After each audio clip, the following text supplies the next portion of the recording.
Good afternoon and welcome to Citizen AY, the platform where we speak truth to power. Good afternoon and welcome. Welcome. If you're joining us for the first time, please subscribe. We're going to be looking at a few things, but I wanted to talk about this particularly. 1 second, please. Let me just make sure we got that right. Make sure you got that. That's exactly what we needed. So we needed you to see this one. So as you're coming in, please subscribe to Citizen AY, the platform where we speak truth to power. We're back again. We appreciate your support. We're trying to just get this going and hopefully we'll get somewhere with it. Hang on, what did it say? 1 second.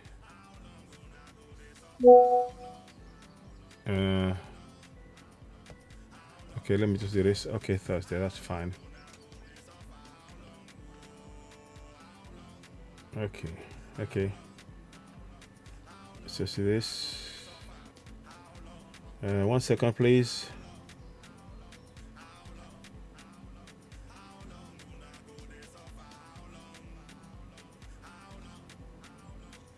Okay,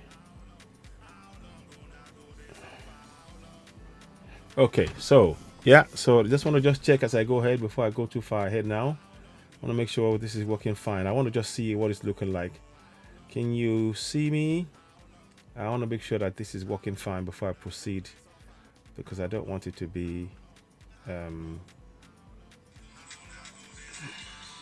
you can't hear me. Okay, so just want to make sure that it's running smoothly before I go ahead, because I don't like any problems to happen. That's why I'm doing this. So bear with me whilst I just check the system, make sure it's running.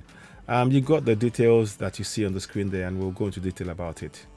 That's Nigeria's debt per capita to hit 365,258 naira per person. That's per person. That's per every person in Nigeria will owe that money by the end of 2023. So that's what they've done. That's what is going to happen. So I wanted to really touch on that. I'm hoping this works. I'm going to try and see how this works. Hopefully, I'm going to just try that. So good afternoon and welcome. Welcome to Citizen AY, the platform where we speak truth to power. Let's just make sure everything is working fine before I proceed. As ever, I thank each and every one of you who are joining us. If you're joining us for the first time, please don't forget to go and subscribe, hit notification button, and of course give us a thumbs up. So we're testing the system. I hope it's working. I'm just trying to make sure that everything is as it should be. Sorry, beg your pardon. So yeah, that's better. Okay. So thank you so much. Thank you. Let us see. I'm going to try and put it on the other platforms and see that works as well. We're just trying to make sure, because yesterday there's a problem with it on Facebook and it wasn't really functioning as it should. Let's skip this. Let me try again. We're going to do it again on multiple platforms. So we're just testing it and we will have the broadcast and see how it goes. Again, we will try again now on Facebook and hopefully, okay, that's not going to do it. Hang on 1 minute. Sorry, forgive me. It may not necessarily work on Facebook. I think I know why. Try if it works. Oh, sorry.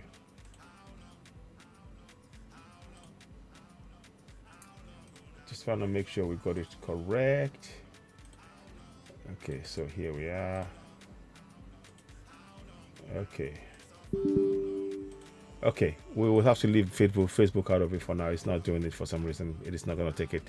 So we will stream it. We will stream it again on Facebook. I don't like to take chances on Facebook because it's really not reliable just now. Just now, for some reason, Facebook is not reliable. And that's why we're doing a lot of our broadcasts on YouTube. And we want to urge you to help us as we are doing stuff now. So what I'm going to do is, I'm doing this, I will share it on Facebook and ask people to join me on YouTube because we just need to get that working, and let's talk about a few things. So give me a minute, please, whilst I just do that. I'm going to try and get as many people to migrate with me to YouTube and help us grow the platform, because we need your support, and the discussions we'll be having are very important. Now, of course, it's an old picture, Buhari, and well, it's not even an old picture. So let me just go here.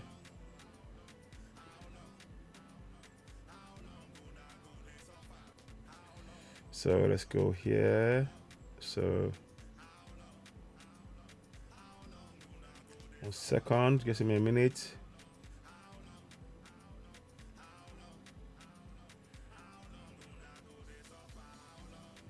So I'm just getting it right now.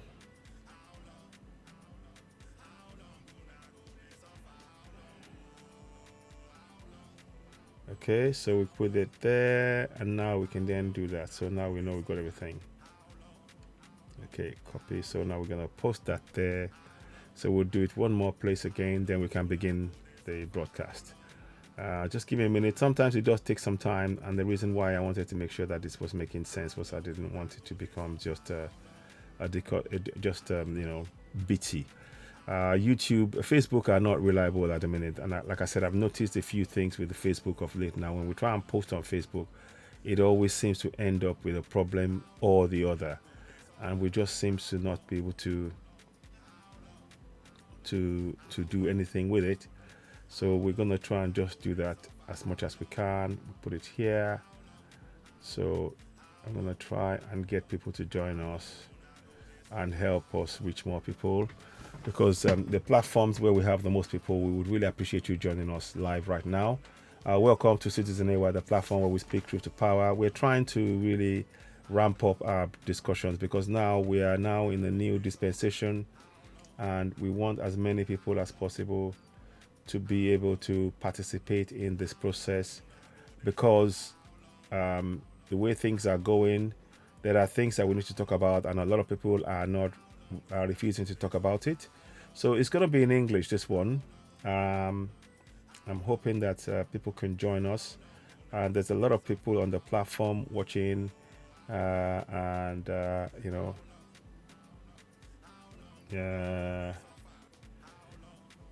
let me just go and do that 1 second, please. Want to get this right before we go ahead. So there now. Okay, so in here now, we're gonna go into this one. Okay, so we're gonna put this here as well. So just bear with me. I'm just doing some housekeeping. So the song is a main reminder of what we need to do. How long we're not going to suffer? It's a pertinent question that we're asking. We need you all to know that there is, we cannot continue to suffer and suffer and suffer and suffer. We actually need to take corrective action collectively, and that is what we're trying to really engender in our thinking, in our thought process, in everything that we do, so that we can have the right impact. So if you're joining me for the first time, please don't forget to go ahead and subscribe to Citizen AY, the platform where we speak truth to power. 1 second, let me just check that I've got everything going here. Then we will begin. We saw the program yesterday. We saw that Tinubu has been sworn in, and we have to be, we have to be, aware of that fact that he's been sworn in, and we have to accept that many people object to it on many levels. And I understand the thinking. Believe you me, I understand the thinking of many people who are against it, who have said, "Oh no, it's not my president," and all of that. But it may not be your president, but in law, and that is what I keep trying to say to us. In law, it's important that we acknowledge that he is the man that is in place. That doesn't mean that we agree, that we now say, okay, Yoruba Nation now is a thing of the past. No, it isn't saying that. And that's what I want to, on my broadcast, that's what I want to keep emphasizing to people who are watching. I'm not doing this for a while, So I just want to make sure that, it is not about getting angry. It's not about, getting upset. We can I'm comfortable and comfortable. I'm confident and comfortable in myself to be able to say yes. Why I congratulate Tinubu. It's not my decision. And in any case, one of the things that we need to know as diasporans is, as I speak to you, we cannot vote. We cannot vote in any elections as a diasporan. We cannot vote in any elections. So we are trying very hard to make things work, and make us aware that, look, there are things that we can do to make those changes, and that's why I am very, very insistent. So I think I'm gonna start that out. It's not gonna let me do it. Okay, so that is why we are advocating strongly for us all to begin to engage. So if you're getting this broadcast for the first time and you haven't subscribed to Citizen Hour, please go ahead and subscribe. We'll be there. I'll be here for about an hour. So you can see what is on the screen. It says here, Nigeria's debt per capita to hit 365 billion 258 naira in 2023. So this is what I mean. And then I go on to say, let me just make that smaller so we can read that, and then I can make it bigger. So this is what each citizen owes: 365, 258 in all 774 local government areas. This is the reason why participation in governance by citizens is of paramount importance. So I'm trying to really highlight that point. So in saying that you believe in Yoruba Nation, we need to deal with one or two critical facts. And I am a Yoruba person. I am for Yoruba Nation, but I have to face a reality, as are many of us, as will many of us. The reality is this: that we cannot stand on Yoruba Nation and not and ignore the facts before our eyes. The fact is that the president that's been sworn in, Bola Ahmed Tinubu, is the president of Nigeria. How do we achieve Yoruba Nation? We achieve Yoruba Nation through participation in our governance. Like I said, every citizen is going to owe 365,258 naira in all 774 local government areas. So let me see if I can get you this, to see the magnitude of what I'm saying here. So that you can really understand what we're saying here. So I'm not saying it as let me just make sure I get this right here. So I want to make sure that we understand. So I'm showing you this now. Please share this broadcast as you're getting it. Help us reach more people. So what you see there is 774 local government areas on the screen. And what is happening is that every single one of you will owe the amount you see above there. In all 74 local government areas, we all owe, each individual owes 365,258 naira. So, and that is money that whether or not you get the money, whether or not it doesn't matter what the money is used for. Even if it's looted, we are going to be paying for it. And that is why I say to us, we need to participate in our governance. And what do I mean by participating in our governance? And here comes the discussion. Sovereignty belongs to the people of Nigeria, from whom the government, through this constitution, derives all its powers and authority. Section 14(2)(a). Please, please, please, I want us all to really take that on board. We have to activate this on a daily basis in all our communities. We have to teach this to our family and friends, everybody that we know of. Now, Section 14(2)(c), the participation by the people in their government shall be in accordance with the provisions of this constitution.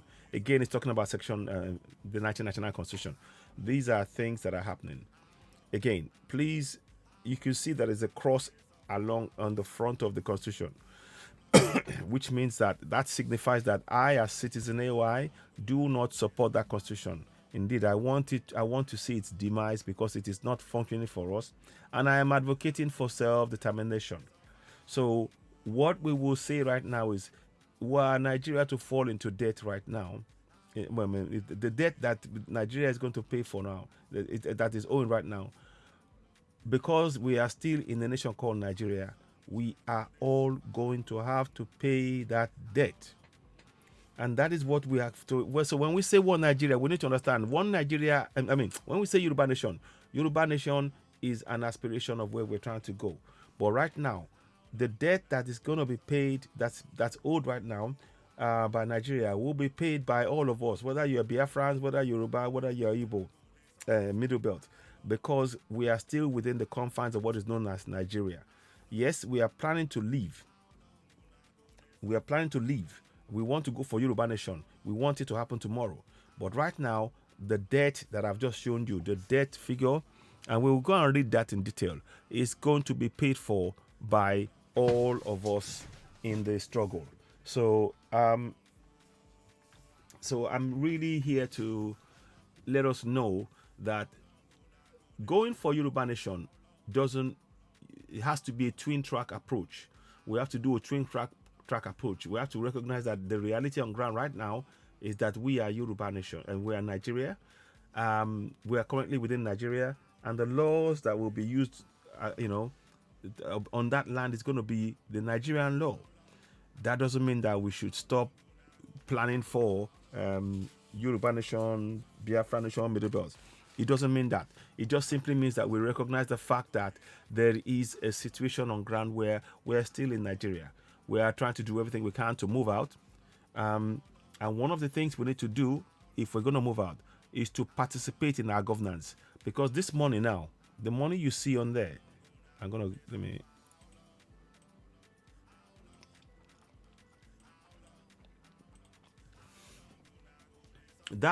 money that you see, what you see there, 365,258, is money that every single one of us owes. Whether you are Biafran or whether you're Yoruba, that is the money that we owe right now. And that is why we have to look at this pragmatically. So how do we proceed? How do we proceed? How do we proceed? For me, how we proceed is to begin to participate in our governance, because if we don't, if we are quiet, the debt will continue to go higher. The debt that is being paid will continue to go higher. So we need to focus on that, and we're going to talk about how we focus on that. And at the same time, we will focus on moving towards and encouraging people to go for Yoruba Nation. One of the fundamental issues of us as Yoruba people right now is that we, as Yorubas and Biafrans, we cannot vote in elections. And that is the major problem. We cannot vote in elections. We are denied any access to things of that manner. But yet they're telling us to believe in one Nigeria. So that is a fundamental issue. Again, that is one of the reasons why we are going for Yoruba Nation. So I am keen. So please, when you get this broadcast, please do share. Please join the broadcast. Please share. Let me put it down here. So let me put it here. Please subscribe, like, and share. Subscribe, like, comment, and share. Okay,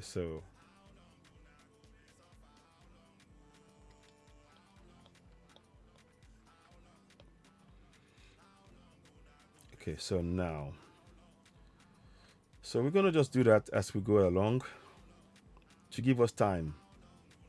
So thank you very much, my brother Waris Jinodu. As ever, I am grateful for your comments, and they always lift my spirit when I see you on board. It makes me know that yes, we might not be many, but what we are doing is reaching people who are important and who know the value of the work that we're doing. So thank you very much. Welcome. Let me just put that down. So Waris Jinodu, thank you very much. So welcome. So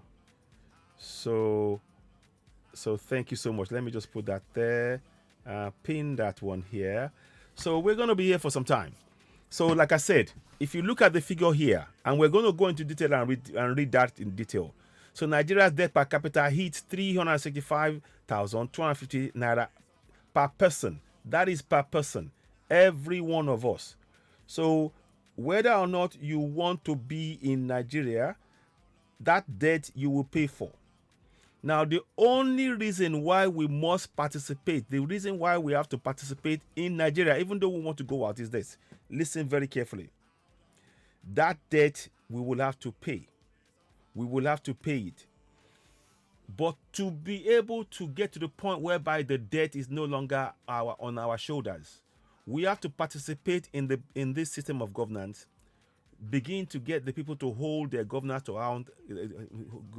account at the local community level. And once they start doing that, we need to encourage the people to continue to exercise that power and stop the looting of the funds, and they will reduce corruption. The more every community keeps an eye on the funds coming into the local government area and demanding to know where it's going, and in fact instructing the elected officials what they want it to be used for, the more we get the power to now know that we can now go for the insertion of a referendum in the 1999 Constitution. That is the only way. By having a referendum inside that, a referendum clause inside the Constitution, once we now put that referendum in place, when we say we are going to go our separate way, if that's what we vote for, then it is more likely that the debt called Nigeria will not necessarily have to be paid by us because of that particular act of having a referendum. As it stands now, I want to say that very clearly. As it stands now, we can say we want to leave Nigeria, but there is no mechanism. There is no mechanism in which we can use to leave Nigeria right now. And that is the problem. Right now, there is no defined mechanism that we can use to leave Nigeria. So don't get me wrong. It doesn't mean that the force majeure by Ninas is a good place to start, and that's something that they've done, and I support that in many ways. But the government is not even looking at that because there is no consensus, and that is why the best thing that we need, the best tool we need in this struggle is a referendum. And we will not get referendum unless we begin to participate in the governance as it currently is. So that is why I am saying that we need to understand these two key things very much. We need to understand it, and we need to really begin to spread that knowledge. Ladies and gentlemen, as you're coming in, we appreciate you. Please go ahead to Citizen AI and give us a subscribe, hit the notification button, and of course give us a thumbs up. Help us reach as many people as possible. And we can then continue to give you this very important information. Whether we like it or not, Tinubu is already the president. He's been sworn in.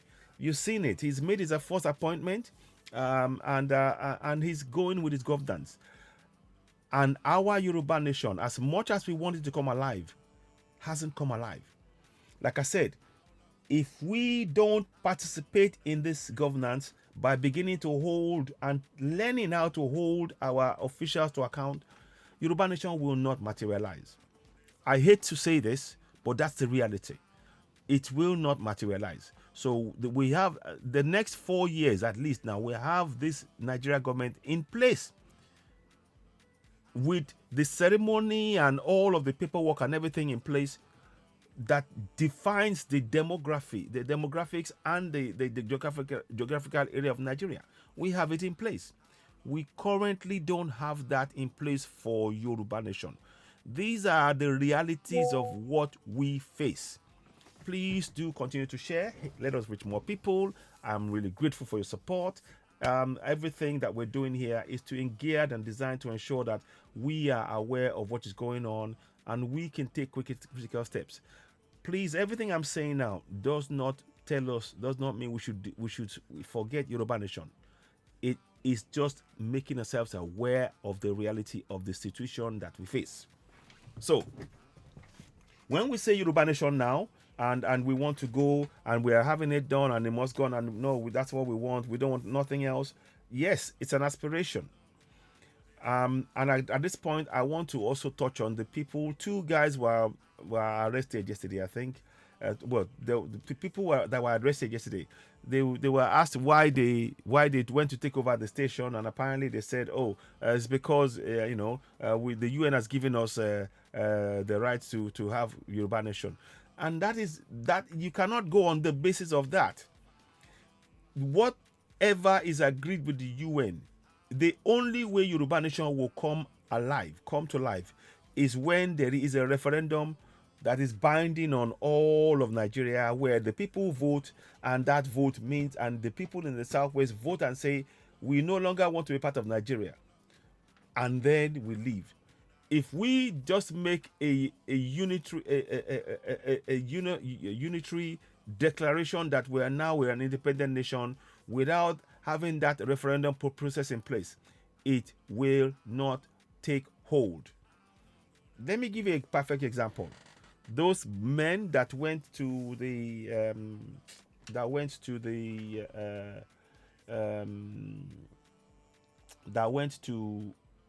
Ibadan, Amuludun FM, and took it over. They showed them. Now let me see if I can find a video of them. I'll show you pictures rather than show you. I'll show you pictures. What they did was wrong, and they've really set things back somewhat. But what I will say is that by taking those actions, it is not backed. It is not for Yoruba Nation to take place. A referendum has to be in place where we demonstrate our right to self-determination by voting collectively to say we are breaking away. And that is the step we need. We need to be engaged in the process of Yoruba Nigeria, in the nation called Nigeria, to be able to now get to the point whereby we trigger via a referendum the right to self-determination, or if we want to stay in the union. That's the question that will be posed. That is what I am really trying to get at. So let me just put this up. These two men were there, and I'm not going to talk too much about it. I want to show you they've covered their faces. Let's see. I'm going to try and see how I can do it. Because we have to respect their people, their identity, even though I'm not happy with what they did. But that is what we're trying to do here. So it's important we understand the steps that we're taking. If we're saying, yes, Yoruba Nation now, without the people involved in that process, without the Yoruba Nation, Nigeria being part of that process in some shape or form, whereby by their participation in that process, it means that they are willing to look at and they accept the decision of the citizens, the will of the citizens in the areas that want to break away. As it currently stands now, that is not the case. That is not the case. So we have to be very careful and understand that the enthusiasm for Yoruba Nation, there is nothing tangible that it can be held on to right now. We haven't got the power that we need to get to that point, So that is why we're talking about a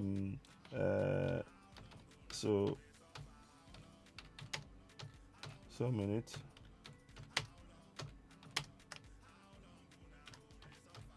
One minute to I'm gonna do radio station. So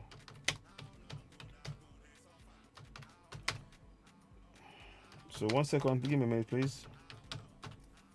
Okay, so now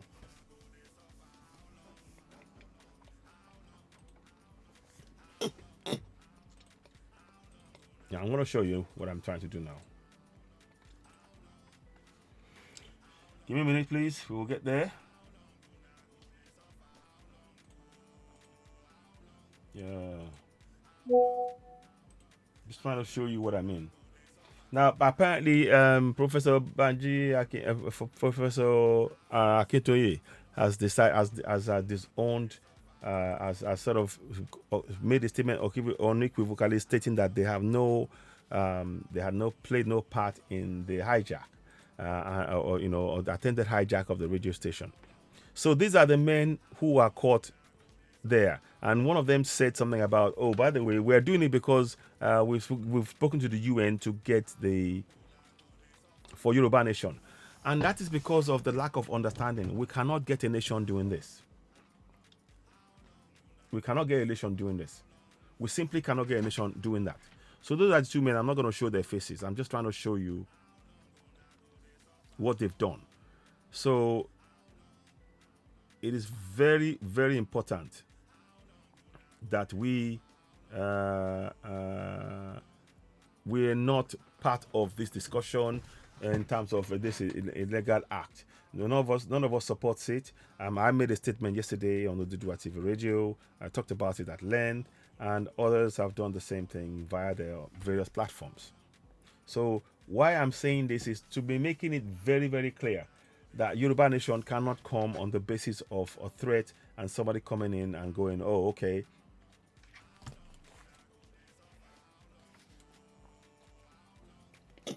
Sorry, I got hay fever and it's affecting me just now. So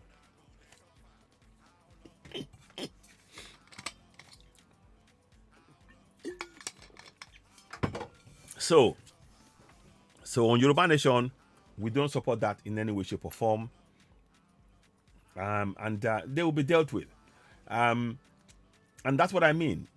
Those who put them forward, unfortunately, they're not going to be in the country, and a lot of things have to be said. And we have to, as a movement, as a peaceful movement, we have to reiterate and continue to reiterate that we have nothing to do with violence. We are not supporting that. But we are not going to relent in going for Yoruba Nation either. But you can see what I've told you now. Yoruba Nation cannot be achieved on the basis of us alone saying we are going. It doesn't work like that, I'm afraid. And that is why a referendum, for me personally, I firmly believe a referendum is the only way that we can achieve this. A referendum is the only solution that can bring this about. And talking about this young men now, what they did here was really not quite, it's not something that we support or condone in any way, shape, or form. So please continue to subscribe to Citizen AY, the platform where we speak truth to power. Help us reach more people.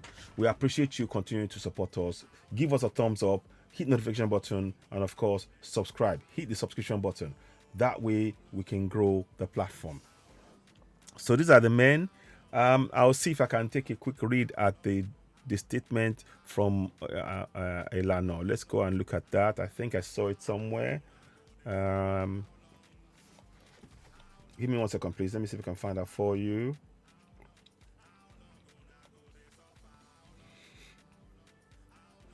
So let me just go and sort that out.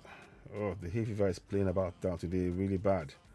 I wasn't expecting it to be like this, but I think it's done me. It's not really been helpful. So if I don't find it, I will come back to it later on.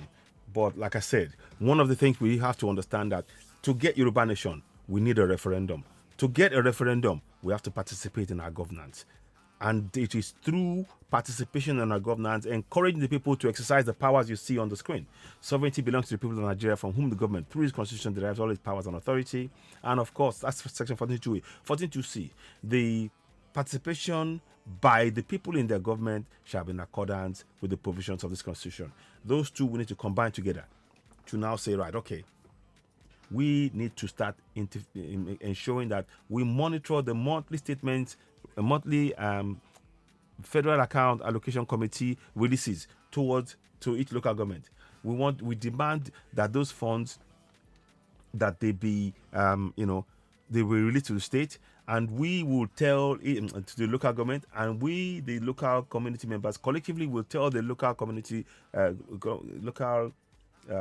government council that these are the roads, the water, the light that we need.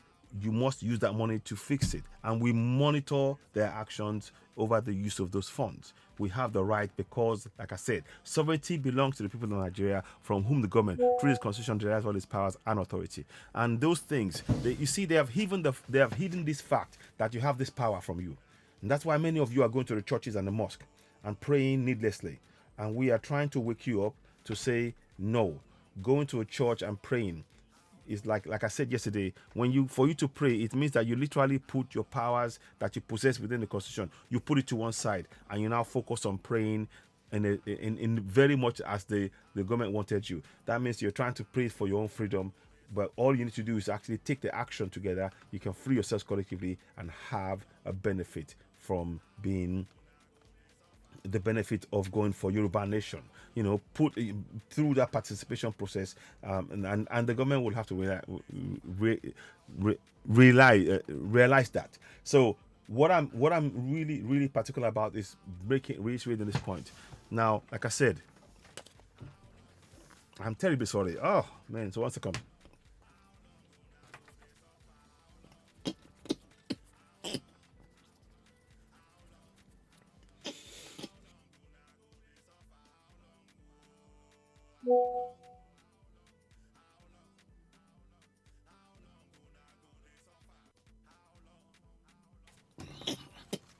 Sorry, the hay fever is really playing up, but I will continue nonetheless.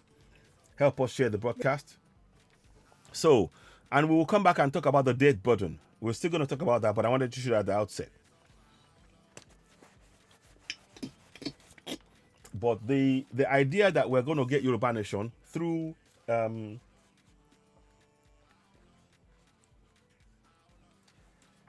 protest alone is not going to work. Yoruba Nation will not materialize through protest alone. We will have to participate in the current system of governance, being fully aware of our own goal. Our focus remains Yoruba Nation. Yoruba Nation remains the destination. But to be able to get there, we will have to work within the confines of the current system of governance. At the same time, teaching our people how to participate in the governance because they don't know. That's why those two are very, very important. So, for example, as I said, here are the 774 local government areas who, by the way, are going to be owing 365,000 naira, 2,258 naira in debt. So how much does that equate to in terms of, let me see what is, we're going to just try and do 365, 258. Let me just write that now quickly. Want to just check something, please.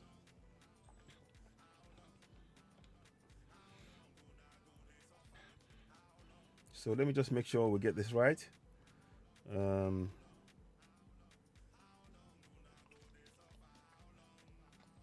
let's just see now. Let's see what it looks like.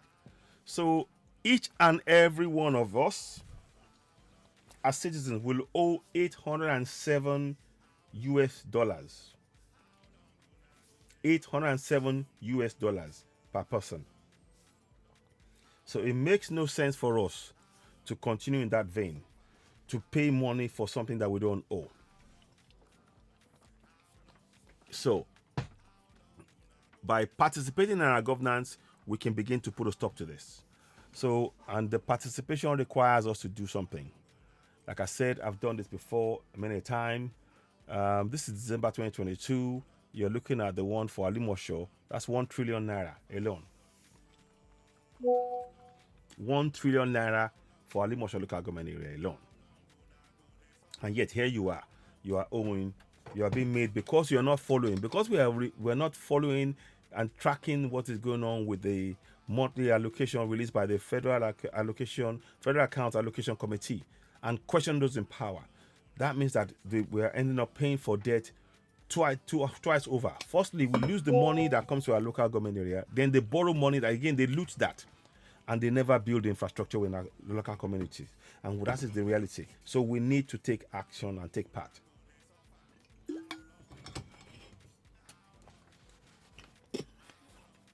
I'm very sorry about this. Oh, it is bugging me today. It's really bad, painful. Sorry about this. I'm really, really sorry. I don't know how long I'll go for, but I'll try. We'll continue anyway. So, you need this information that I showed you before. Like I said, you need to have this information to hand, and then you have to ally it with this. So look at any local government area. Amu Ward of Fame, for example, has got what?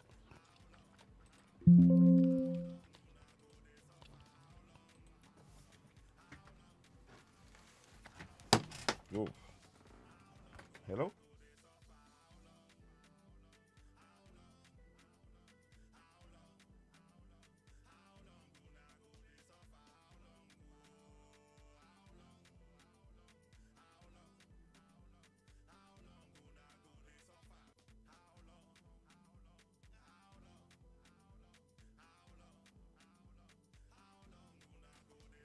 Okay. So 1 second. Yeah. So you guys, we need to continue to understand that our participation, we need to be asking the question, the money, the reason why they borrowed that money that we're now having to pay for, the 77 trillion naira, is because we have not followed where this money has gone. Just 1 month, 1 trillion naira in monthly allocation that we have not tracked and found out where it's gone. Our participation is crucial.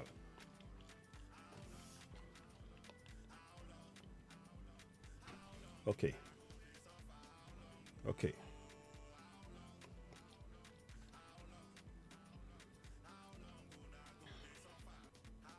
Right. Okay. So what I'm trying to do is to really make us understand that we have to be part and parcel of this process. We have to be part and parcel of this process and get involved in actually holding our governors to account. I know it might sound boring what I'm saying, but there is a reason why I am re-emphasizing this point, and I know people will not understand it. They will go, oh, they will not accept this as being what needs to be done. Please do not forget. Thank you very much, Alagba Waris Jinodu. Do not forget that what we are saying here is that we believe firmly in Yoruba Nation. But there is a process that we must follow to achieve it. We have to go through a process. Somebody just saying Yoruba Nation now, we wave the flag, we take it, we go out, we wave it alone. That alone will not solve the problem. And in the new dispensation that's going on, because of the actions of the likes of these people here, because of their actions now, we have to be very careful. We have to be careful not to just go out and say, oh, Yoruba Nation, we want Yoruba Nation. Because it's a new governance, they are the ones in power. And we do have to make sure how that we distance ourselves from actions like this. We are going to achieve Yoruba Nation through peaceful means. Let me see if I can find, I'm going to keep that there and read, and I'm going to read to you the statement by Professor Banji Akitoye on this action. I'm going to read it to you as I'm live with you right now. We're going to go and read it. We're going to find it and read it to you. Because it's important that we understand what is being done. It's important that we do not allow ourselves to be, to become something that is used for, for things that's not right. So I'm trying to bring this to your attention and really help us reach, get these things going, because it's the things that has been said is really not right, and we mustn't accept it. So let me see if I can find that statement, and I'll read it to you in its entirety. So let me see. I want to read the statement to you in entirety. 1 second, please. Just give me. I'll help you find it so that you can see that there are things that are simply not acceptable, and we mustn't condone it. So we in no way condone the actions of those men. If I can't find it, I'll come back to you later on. I thought I had it here, but we will see. Let me try one more thing. I'll try one more time. There's a way that I want to look at this, and I wanted to have that information about what Professor Banji Akitoye said. I think I had it before, but let me just see. So let me just try one more time. Again, it's just about the community statement, so that we read that and we can get that information out to you, because it's very important that we do not misunderstand that situation. We've got to be very, very clear. Clarity of mind is very important in this discussion. Very, very important. So I cannot see it here. But anyway, many of you would have come across the statement by Professor Banji Akitoye. I don't need to read it. They've made a disclaimer. They've talked about it from that point of view. But above all else, even as much as I want to believe, and I'm sort of in support of, Yoruba Nation, we need to be very, very, very factual and clear in our minds. Here we go. So I'm going to read the press statement to you. Let's read the press statement. It says here, Ibadan Lagos radio invasion. Press release. Ibadan radio breaking. Press release. Ibadan radio. Ibadan Lagos radio invasion. The office of the Yoruba Nation leader, Professor Banji Akintoye, disowns Onitiri, says her instigated actions was premeditated and treasonable under known conventional international laws.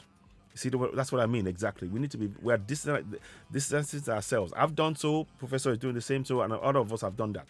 The Yoruba Nation Self-Determination Program under the leadership of Professor Banji Akintoye is and still remains organized, civil, non-violent, and profoundly responsible group, both in the homeland and in the diaspora. The office of the leader received with a rude shock early hours of yesterday, 28th of May, 2023, the barbaric twin invasion and hijack of radio stations in Ibadan and Lagos, domiciled in Yoruba land. So it was actually two stations.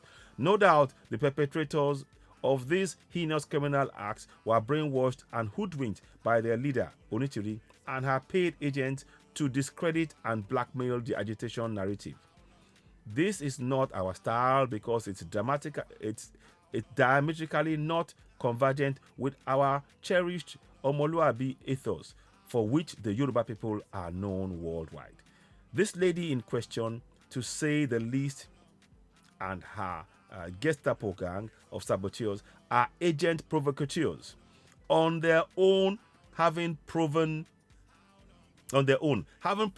too many times to catalog, to alter the narrative of the struggle from legitimate peace action to brigandage enveloped in terrorism, and is nothing but a criminal and treasonable act and should be treated as such. For the avoidance of doubt, we need to state expressly that the crude and barbaric twin invasions of the Ibadan and Lagos radio stations were not authorized by Professor Banji Akintoye or Chief Sunday Adeyemo Igboho. Those illegal and treasonable actions are not only offensive to reasoning or logic, but an attempt through subterfuge means to distract us from our main objective of the realization of the Yoruba redemption agenda. Worthy of note is that the strategy of our legitimate agitation is disciplined and knowledge-based. The Kigali option adopted by this brigade is dead on arrival, and it's signposted by Honorable Dr. Isaac Okibionwosi, Dr. Olatunde Amusat, and Mr. Kayode Imola. So these are things that I think that's the Ilana Omodua group, of course headed by Professor Banji Akintoye. I'm just giving you the news, so I'm providing you that context so that you understand what is going on. Nonetheless, please share the broadcast, help us reach more people.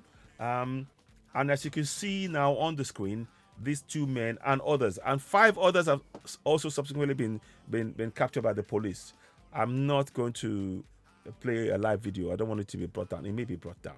So again, for us to make we cannot leave our people empty-handed and say, I've said it before, many of you would have seen it. Let me make a statement here, and I'll see if I can put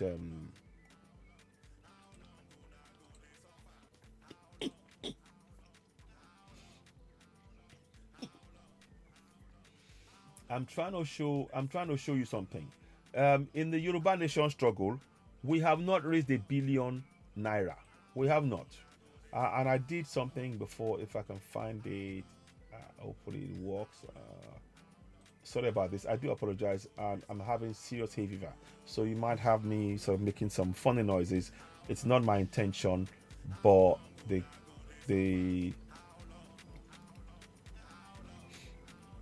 It's very, very important to understand that we haven't. Okay, I haven't got it here, but I'll show you. In my other broadcast, previous broadcast, I have stated that we have not raised ₦1 billion, and the reason I keep mentioning that is that when people say we are going to stand on our own, we are going to go for Yoruba Nation, we have to keep in mind that the very people that we are trying to save, they've been denied access to funds. And because we have not raised up to ₦1 billion. Here you have trillions upon trillions of naira in Lagos, and this is where we need to participate in our governance urgently. In Lagos, for example, 13 trillion naira was what was given to them in December 2022 alone for 20 local government areas. I mean, in Shomolu got 640 billion naira in December. 640 billion naira. And we cannot, that's not a small money. It's not be more money. In Surulere, they got 640 billion naira. Is that correct? Sorry, 666 billion naira. Sorry. 66, I think 686, yeah. 666 or 686, one of the two. So let me just do something quickly with that. 636. Yeah, 686 billion naira in Surulere. Yeah. 686 billion naira in Surulere. 686. So now 686 billion naira. Now let's go and look again. Let me just make that smaller, a tad smaller, so you can get it. Now, yeah.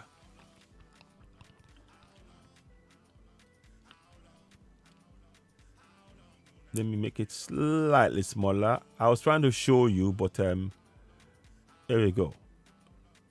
Okay. So in Ojo, 735 billion naira. That's in Ojo. Is that correct? 726 billion naira in Ojo. Oshodi Shomolu, 735 billion naira. You see, all of this that I'm showing you here, we cannot afford to ignore this amount of funds and say that we're going to stand only on Yoruba Nation and not participate in our governance. That is what I am making very, very clear. Because without having funds, without our people knowing this and participating, we will not achieve Yoruba Nation. Because we need, the reason why we have to participate is two things. One, to have access to the funds to be able to build the infrastructure that our people need now, not waiting till tomorrow. Number two, to be able to get engaged in the process and get used to it to such an extent that they now go forward and demand collectively for a referendum. Because, like I said, without having a referendum, Yoruba Nation will not materialize. It will not materialize. We've done the force majeure, we've done various things, and that hasn't changed the situation. So I'm hoping that by having discussions like this, we can really awaken ourselves, and hopefully we can see the need for us to really, participate in the governance now. Yes, it's not our stated goal of, that's not what we want. We want Yoruba Nation. We have to use what we have to get what we need. That is what I'm trying to say. You use what you have to get what you need. And in this case, you use the fact that, yes, we are in Nigeria. We now begin to use that as a way in which to get our people to make sure that they can actually begin to hold their governance to account, So please, as you're watching this, don't forget, share this broadcast, hit notification hit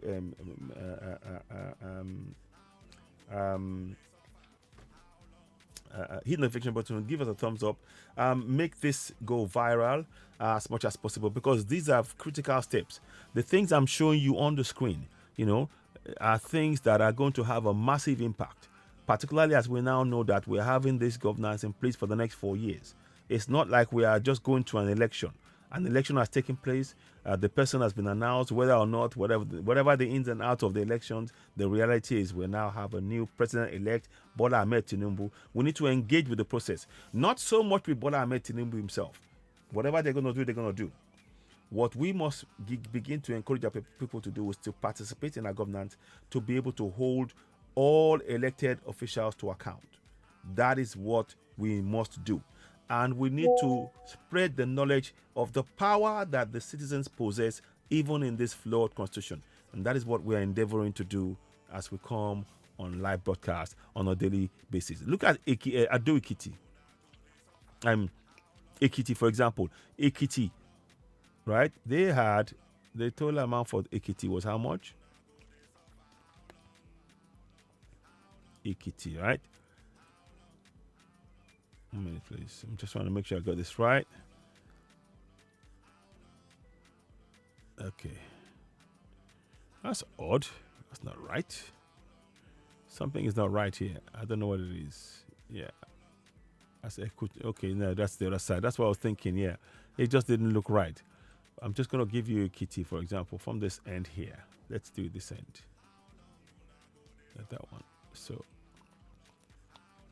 let's go and look at the kitty. Yeah.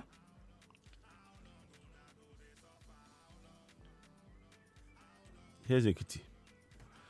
Right? A kitty is right. That's the total amount for a kitty. Oh, that's interesting. That's the first time I've seen that happen. They must have missed that out. But here's a figure for a kitty. 3 trillion for a kitty. And then, of course, you have the breakdown there. Ekiti West, 228 billion. Everything you see there, they're in billions of naira. So the reason I'm saying this, is that we have to really make sure that going forward, we do not deceive our people. We mustn't deceive our people to believe in Yoruba Nation alone will solve it. We actually need to take critical steps on the ground through participation in our governance. I'm going to come, like I said, if I do end this broadcast, I'm going to come back again and talk some more about different things. But what I'm trying to do is to give us a real context about our need to participate in our governance. So that's Ekiti, yeah? So More, for example, that's 188 billion. Ekiti West, 228 billion. Ekiti South, 223 billion. Ekiti East, 210 billion. F1, 197 billion.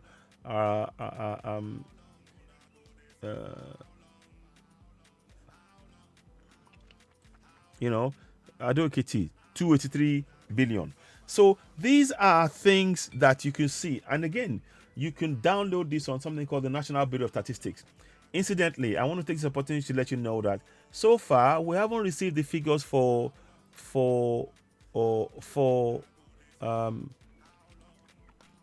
we haven't received the figures for January to March 2023. And you can get involved in this process.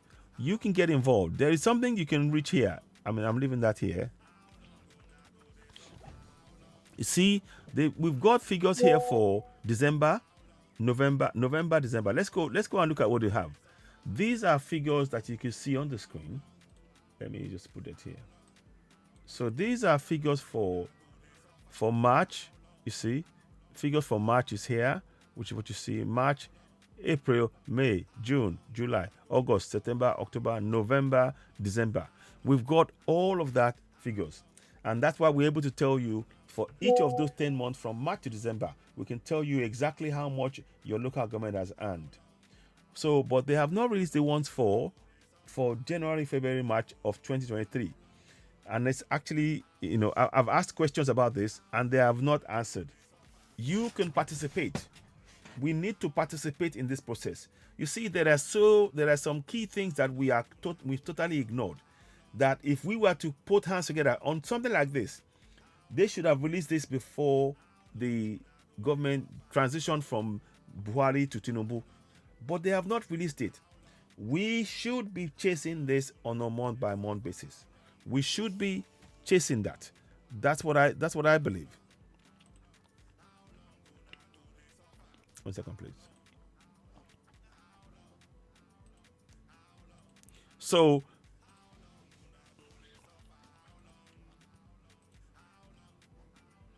1 second. Anyway, so that's what I wanted to just state that so that we know going forward. And this is the figures that I have that I keep showing you here. They are figures that relates to November, December last year. So I'm hoping that we must participate. we must all write to the National Bureau of Statistics and demand for the monthly allocation figures for January, February, March 2023. Because again, it will tell you the breakdown. And we need to be active in that way in our governance. Our role is to hold our governors to account because sovereignty ultimately belongs to you and I. So I'm hoping that doing this on a consistent basis, bringing it to our attention and providing this is the real solution. We're not here just saying God will do it for us. We're not saying to you, Alale will do it for us alone. Not only them. When we do what we need to do, which is come together and hold our governors to account collectively, community by community, they will not be able to steal that money because the corruption will not be allowed to go into hiding by politicians who elected them into office. So these are the kind of things that I hope that by having this discussion like this, we can wake up our minds, wake up our people, and encourage us to begin to go for to hold our people accountable. And that's why I keep showing this. So we'll come back to this. Now I want to show you the ratio Nigeria to debt per capita to hit Nigeria's debt per capita to hit 365,000 naira and 258,000 naira, and that per person, that is per person. So now let's go and read, and of course you can see he's pumping the he's pumping the debt up by the actions, and even now they took money out as we speak. The government took further money out to try and to take some more money. Ladies and gentlemen, please do share this broadcast, and of course, as ever, we appreciate your comments. Leave your comments and let us know what's going on. What did you not do, my brother? Again, I appreciate you for your steadfastness and your support, continued support. We are grateful for that. So now let's go and read what this means. Nigeria's debt per capita, which stood at 17,138 in 2022, is set to hit 365,258 by the end of June 2023. KPMG estimates. In its latest macroeconomic snapshot, KPMG noted that Nigeria's debt service to equal revenue ratio, which has remained largely above 50% since 2017, stood at 81% in 2022. It said the 81% debt service to revenue ratio at the end of the 2022 was much higher than the average 22.5% for low-income nations. You see what we're saying? With the federal government of Nigeria revenue to GDP ratio 4.49% as of December 2022, Nigeria's debt service revenue ratio may surpass 100% in 2023, KPMG said. So we're going to borrow more than we're earning by the end of 2023 if this keeps going on.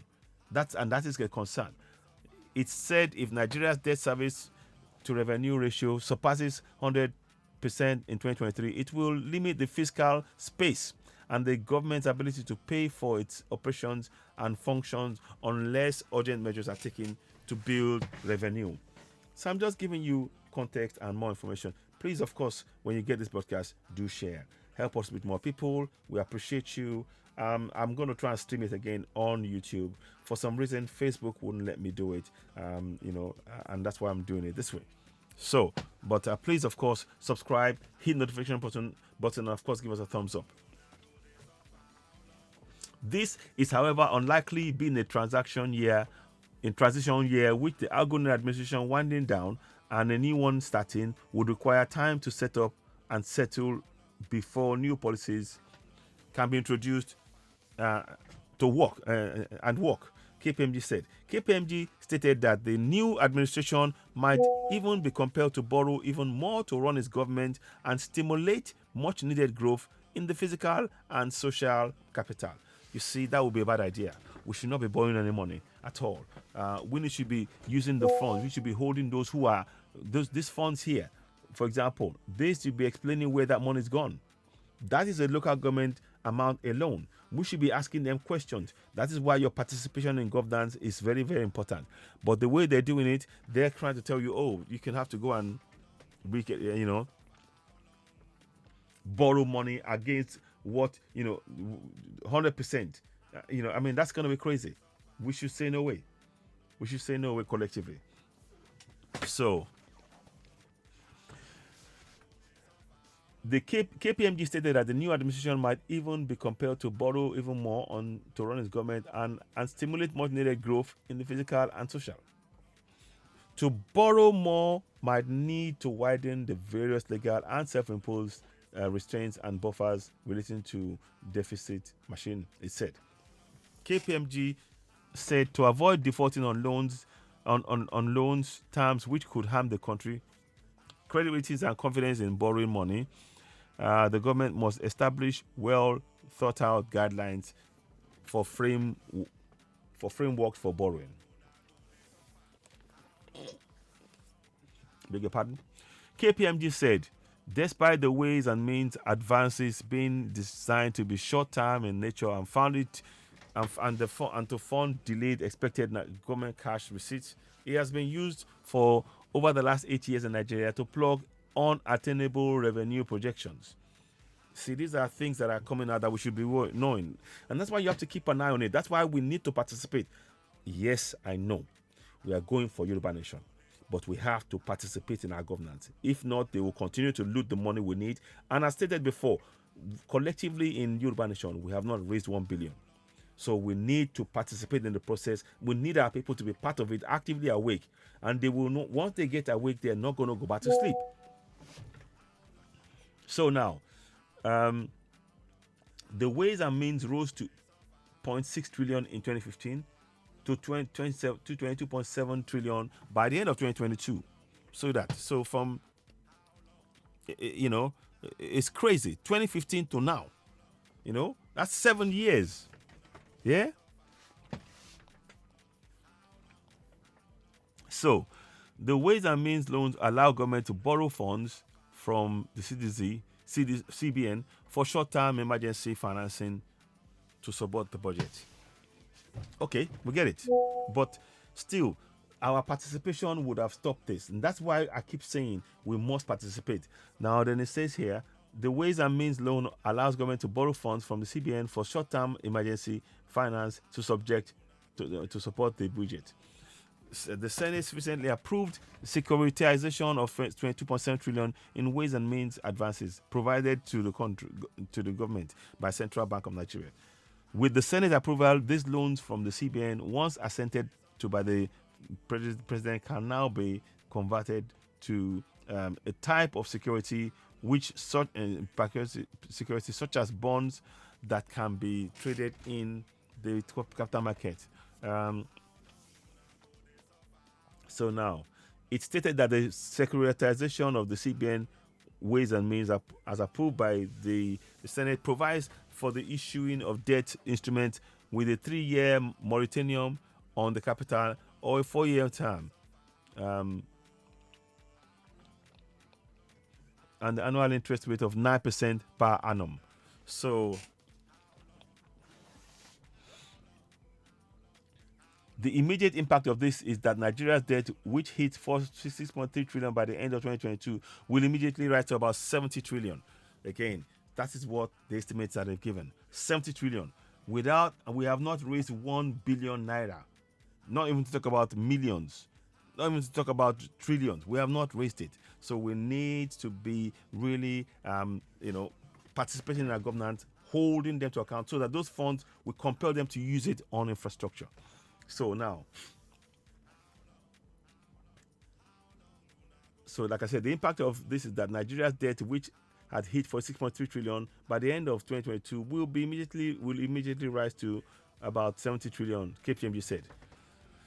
This is representing 35% of the 2022 nominal GDP, which is close to the government's own self-imposed target of 40%. However, the 8.8 trillion expected new borrowings from domestic and external means in the 2023 states and federal budget, the total debt stock will likely stand at about 17.8 trillion by the end of 2023. Wow. So it's going to be, the debt will not go any lower, but it will be static. It's a concern. We do need to take steps to try and address that collectively.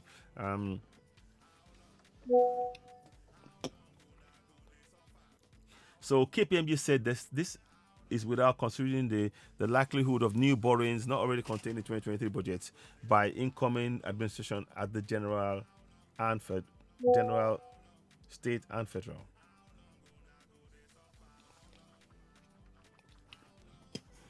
So federal level, like I said. So yeah. So that's what I've read in its entirety. I hope you found that useful. The reason why I'm reading that is because we need to be proactive. If we allow the people in government to just borrow, borrow, borrow, they're in government. They are putting us in debt, and we must say no. And we need to find a way to solve our issues with our eyes and things. So that is why I wanted to do this. 1 second, please. So I think that's so what you see is Tinubu and Alaji. Yeah. So that's what I wanted to bring to your attention this afternoon. I do apologize. It's been very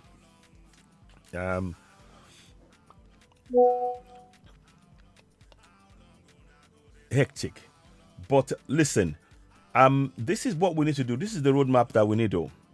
We need our people to participate in their governance.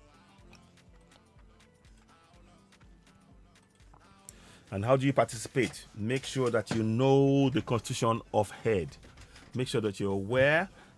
Not the constitution. These two, section 14(2)(a). Sovereignty belongs to the people of Nigeria, from whom the government, through this constitution, derives all its powers and authority. Section 14(2)(a). Section 14(2)(c). The participation by the people in their government shall be in accordance with the provisions of this constitution. And these are the things that we'll keep saying to you. And of course, you tie that to the monthly allocation to your local community, you now begin to have power. Now, the best way you can achieve the collective effort and focus on that is joining your local community association members and join them, encourage them to actually go as a group. And they have to have a copy of these words on the wall of the church. When you come in, you read it on the wall. It can trigger the mind, make us, begin to really want to get on with things and push it, and once you're part of that, you can now be the ones holding all of the elected officials' account collectively. However, please, we emphasize the word collectively. We must collectively do this, very, very much so. That's the only way we can achieve that. And then, of course,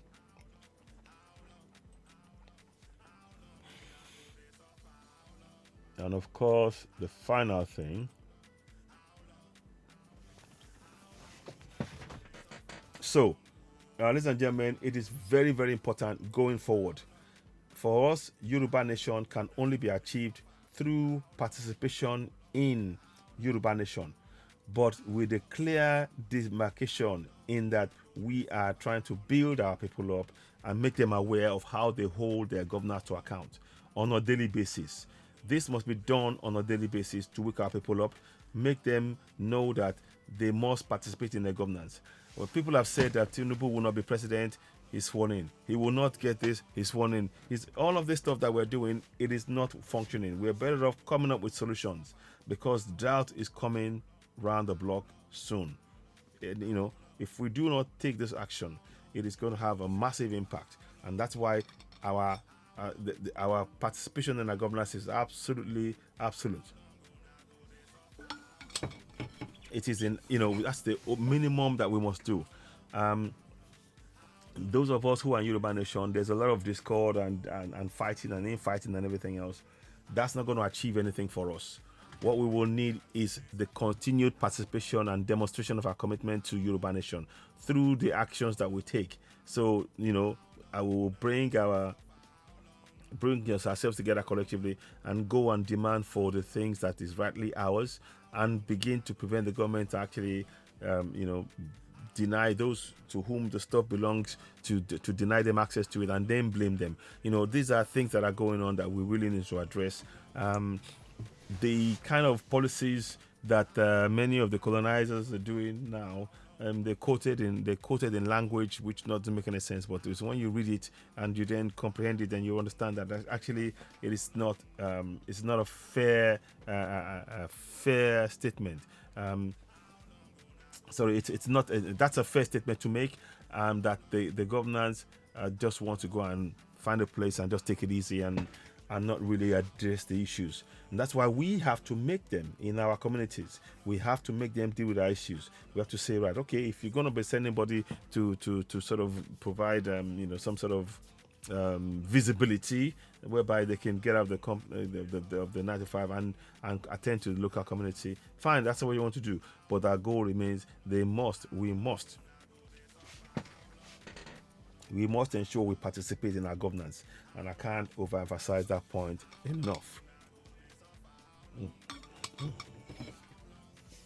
So one final thing I wanted to check. As we said, Tinubu is now the president. We must do everything in our power to acknowledge him, because that is the real issue right now. He must be part of. Sorry, one sec. So we must ensure that Tinubu is held to account by all of us. We must be part of that process from each and every local government area. Like I said, we need to ensure that the money that's gone away from the from part of the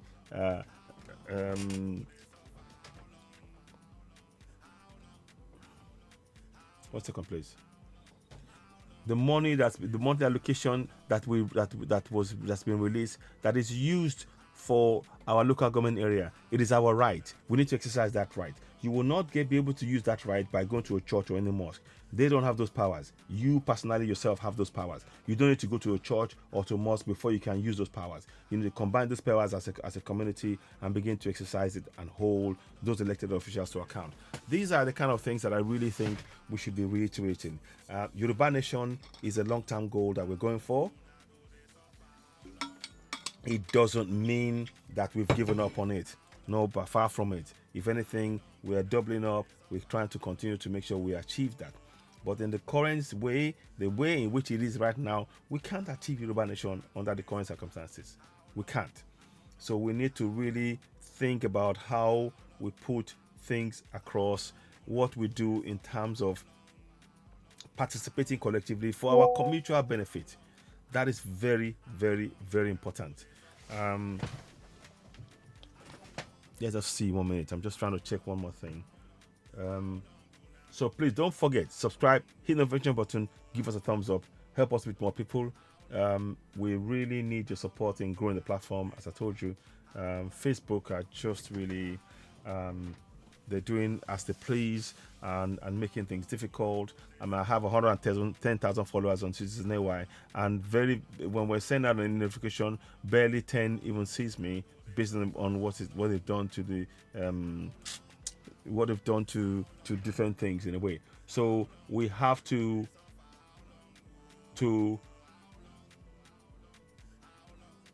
we have to really use everything we can. I urge you all, if you're watching, go and check your notifications on Facebook.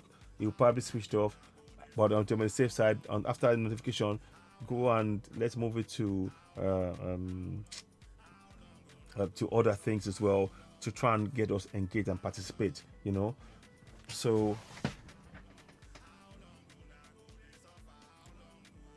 make sure that you join us on Facebook. Make sure that you join us on hit notification on Facebook, and of course subscribe to us on YouTube. YouTube is the panel and the platform to go. We want to be able to grow that platform. We need your support. We'll try and do as much as we can, physical and health allowing. Yesterday, for example, I went swimming and I swam 68 laps. First time in a long while I've been able to do that, and I swam through the pain. It's managing, we're managing it, but I really want us to really continue to help and get this platform to reach more people. The information that we're sharing is very, very key. Like I said, don't forget, one of the key things at the beginning is this issue here. Like I said, to have 365,258, effectively 807 naira, $807 per person is what we have to pay. $807 per person, and that is very, very important that is highlighted. And that is one of the reasons why our participation in our governance is a must, because that way we can track the funds and we will not have to borrow money.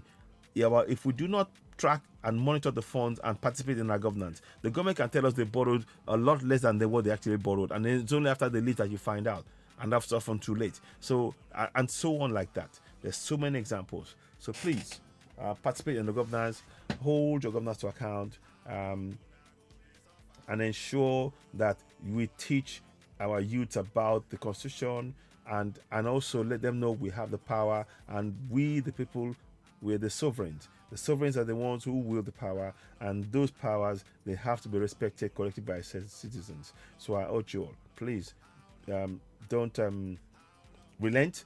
Let's continue to push. Let's continue to demand for the need for every community to participate in their governance through scrutinizing the monthly federal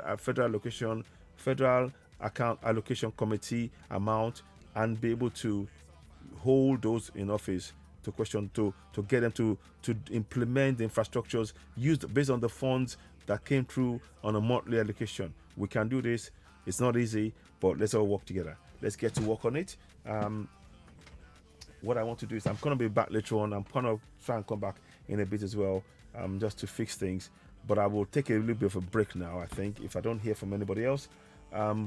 What I'm really trying to pinpoint here is that even though we've got a new governance, they're still operating the same system. Nothing else has changed.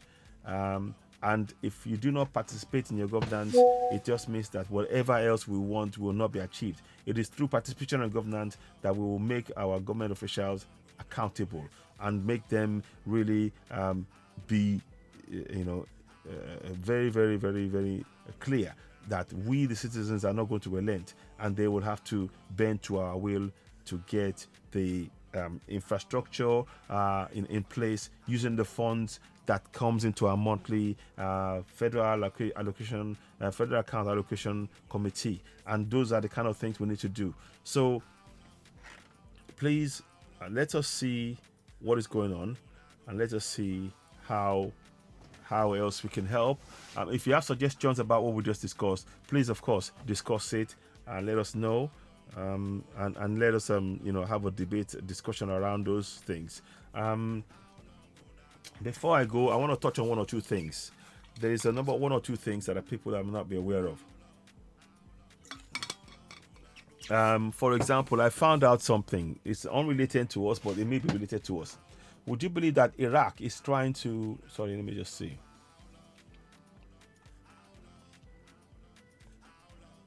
Yeah. You know that Iraq is trying to join the BRICS company. So ahead of joining BRICS, Iraq issues a ban on US dollar transactions. So on the 18th of May, Iraq actually, the interior, let me read the message to you. Tehran, the interior military of Iraq, issued a ban on US dollars transactions across the country.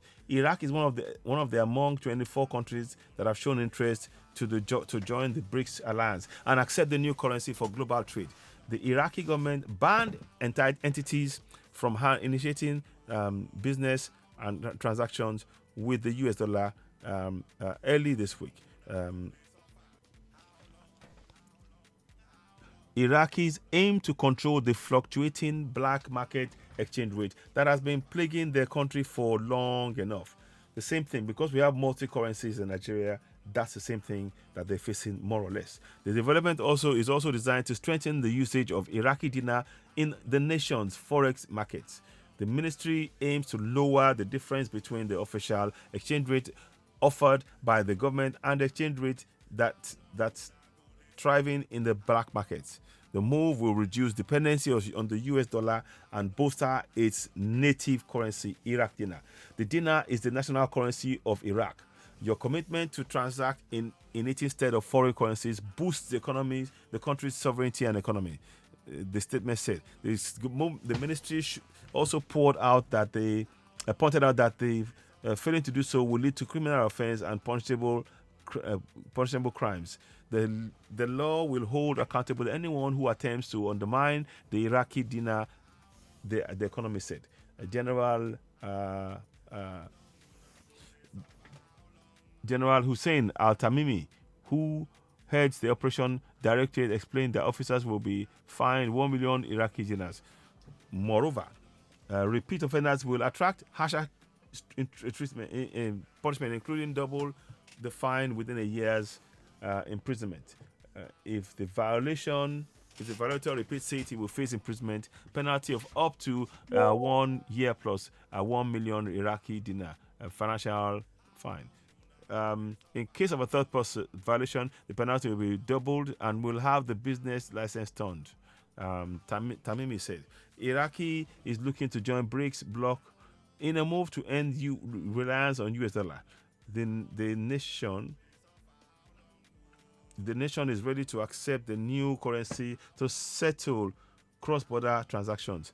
The next BRICS summit will be held in Cape Town, South Africa in August 2023. Around 19 countries who have both formally and informally requested to join the alliance.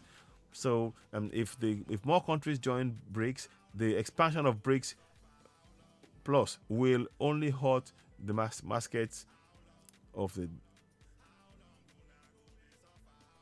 will only hurt prospects of the US dollar. Also, if the yet to be released BRICS currency grows stronger, it could ring the death knell for the US dollar. So anyway, I'm just giving you a quick rundown of what is going on, that they are trying to do that. And at the same time, the US is trying to open base. Listen to this. Listen to this. What do you think about this? It says here, the U.S. Army is seeking to build a second military base in Iraq's western Al-Anbar province. An Iraqi source revealed to the social media outlets, according to Al-Mayadin. Washington's plan will reportedly complement an Al-Assad air base, the U.S. secretary's largest in the country. The source suggests that the U.S. Army has chosen Al Jazeera area to construct its military base due to its large oils and gas fields. Informed Iraqi sources previously revealed that the U.S. forces are not planning to withdraw from Iraq and wish to expand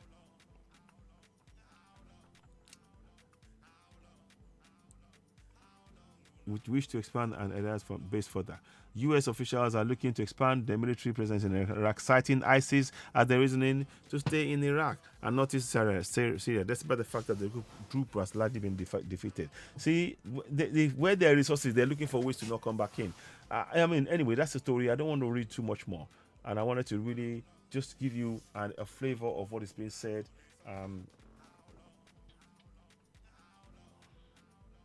So I'm just trying to put this across.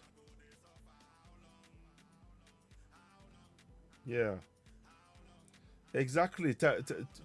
Exactly. What is my brother? Let me just pin that. I'll pin that now.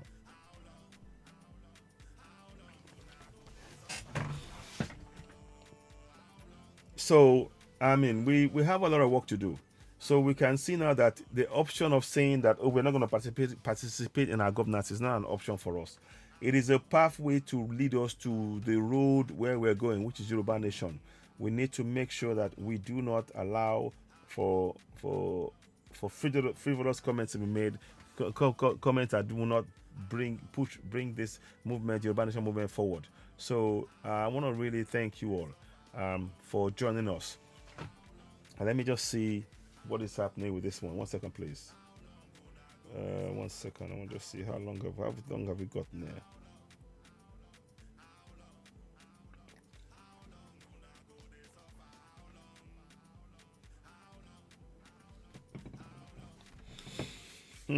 Sorry. So what I'll probably do is I may have a short break if I do, but I want to try and crack on with one or two more things on here. What we should be talking about in terms of what I just read now, the Nigerian government are trying to actually, they should be considering this thing to do with the BRICS, because like I said, there are 24 countries that are leaving the US dollars, So, but it says around 19 countries are formally and informally requested to join the alliance. So we need to be thinking about that. What is the plan of Tinubu on that? What is the plan of Tinubu on subsidy? Now that they remove subsidy, how is it? Well, how are they going to plug the gap for the citizens about the price rises in food, in oil, in everything they need? The price is going to go up, and that's a big concern. Excuse me. Excuse me. So very, very important points that we're asking here. We are not saying that we've forgotten Yoruba Nation. No, we have to go forward and plan. Like I said now, the fact that we have a Yoruba leader as now the president of Nigeria, it is going to be difficult for us to be able to put the case forward for Yoruba Nation for the world from that point of view, because they will say, well, he's just been voted in, so that means that whatever we're saying is not relevant. No, it is relevant, but we must continue to come up with ideas and ways in which we can bring it, have more relevance in what we do on a day-to-day basis. And above all, participate in your governance. We cannot overemphasize that point long enough. Let me show you the thing that really bugs me right now. They haven't answered me, and I'm hoping they can. Let me try one more time. I'll just do this. So we're gonna try and get this right. So let me go back. So we're just trying to see how we can do this and make it work. So like I said, you go to the National Bureau of Statistics site. Like I said, they have only released the ones from March to December. They are yet to release January to March, and that's 3 months lag. That is not acceptable. That could mean so many things not being hidden. Ed Nigeria monopoly. Recall Nigeria 850 loan is up. Exactly.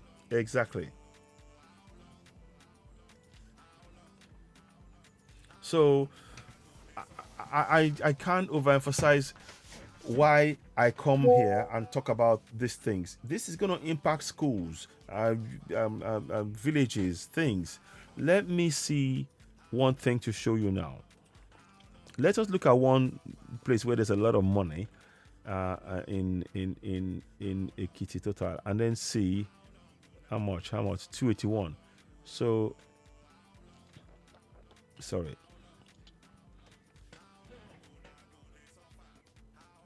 227 billion. Idosi. So this one here. So let me go and see Idosi local government area. Okay, let's just see what it looks like. I want to try and go like that. The reason I'm doing this, I want you to start connecting it, and you can do this yourself. Let's go and look at Ido. Let me just get that right again to make sure I got it right. Idosi local government area. So I'm going to do this because I want to try and do this so you can see it.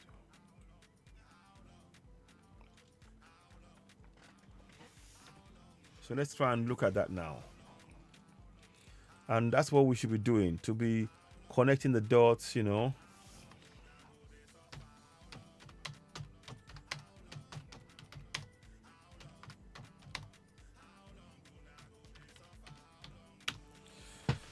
So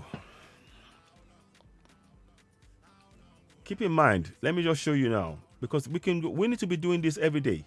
Before, when you look at it, they got 227 billion naira. Let's go and look at the roads in the Idosi, because we need to start asking questions about where is the money gone, what have they done with it. Local government roads.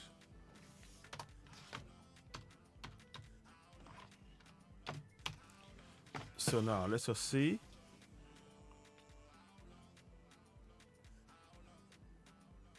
So let me just go.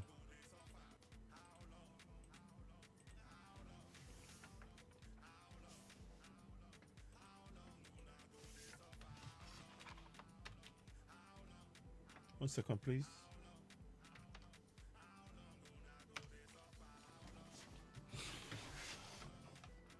So let's want to see an idea.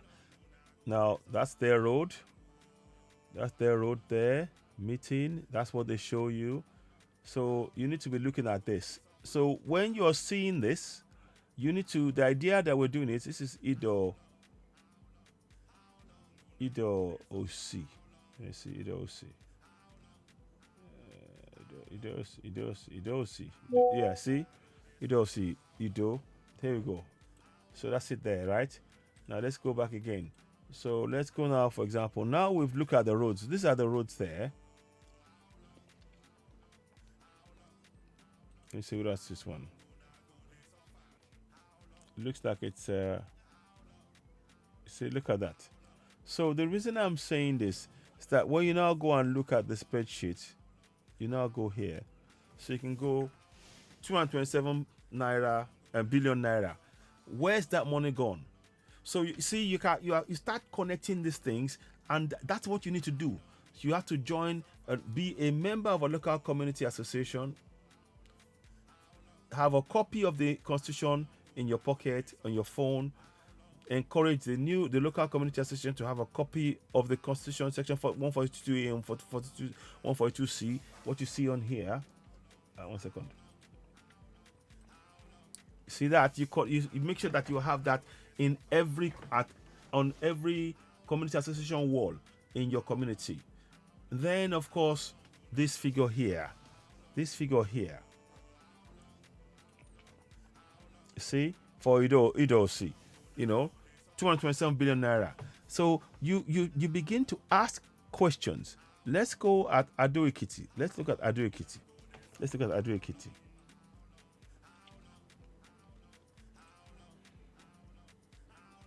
find Ado Ekiti. 1 second, please.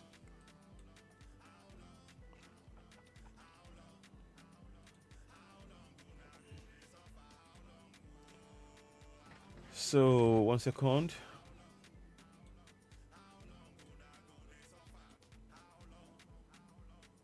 One minute.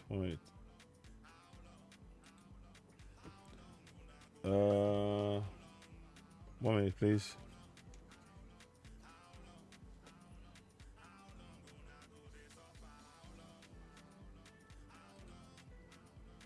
Just trying to find the roads and connect it. So let's go back here again. Yeah, now that is Ado Ekiti. Okay, let's find another thing in Ado Ekiti. Just to give you an idea, it just gives you an idea of what is going on. Okay, so now, so let's go Ado Ekiti. Yeah. So you can do this yourself, and I want you to. So let's see what they have here. So Ado Ekiti, look at the roads. So let's have a look at this one. You see?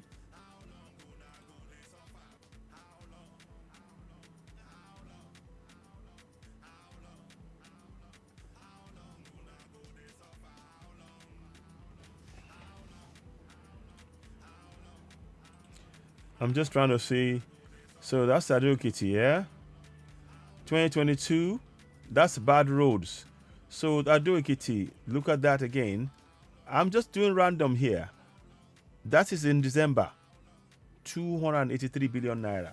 So how long is it going to take us? We need to be doing this on a regular basis. We need to be doing this on a regular basis.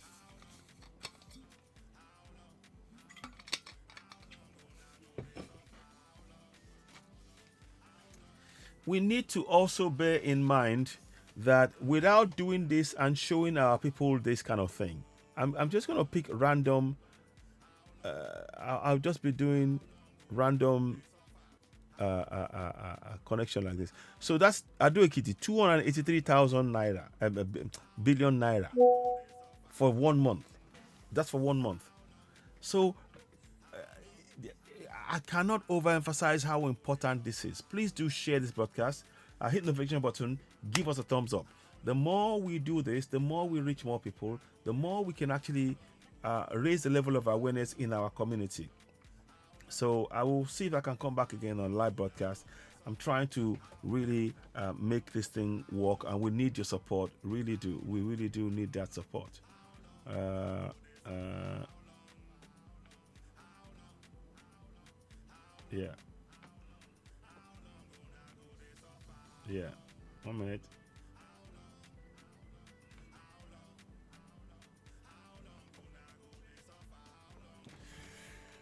So let's.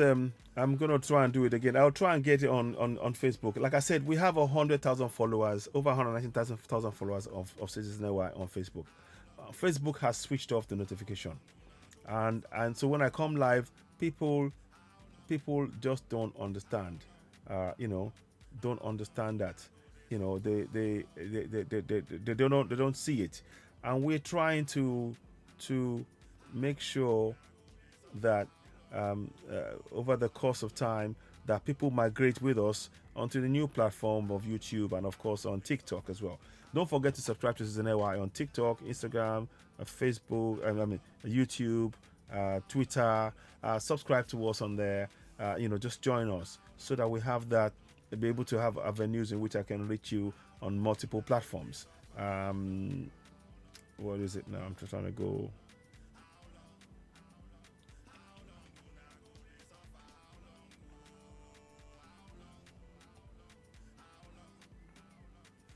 So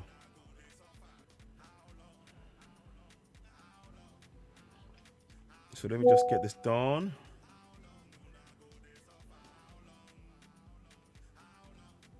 So we're trying to do one or two things. I'm gonna just go random again. Let's go random. Let's go somewhere else again. So I agree with you. End Nigeria monopoly, exactly. So let me change. Let me flip that again. Not no. So let me see.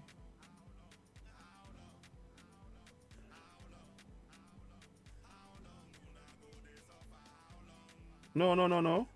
Okay, yeah. So now let's pin this one. Pin message. So I'm trying to pin your message. What else do you not do? You are on point. You are absolutely right. Let me just put that down and say that as I'm talking to you now, so that absolutely right. We need to end that monopoly. So now let's go. Like I said, you've seen that's Adewikiti Road. So let me just see if I can find this one here. Yeah, Ado Ekiti, which connects to Ondo State. Can you see? So that's the side of the road. So the question you should be going to ask now, you see, this is Ado Ekiti because I want to make sure that it's relevant, and you can do this yourself.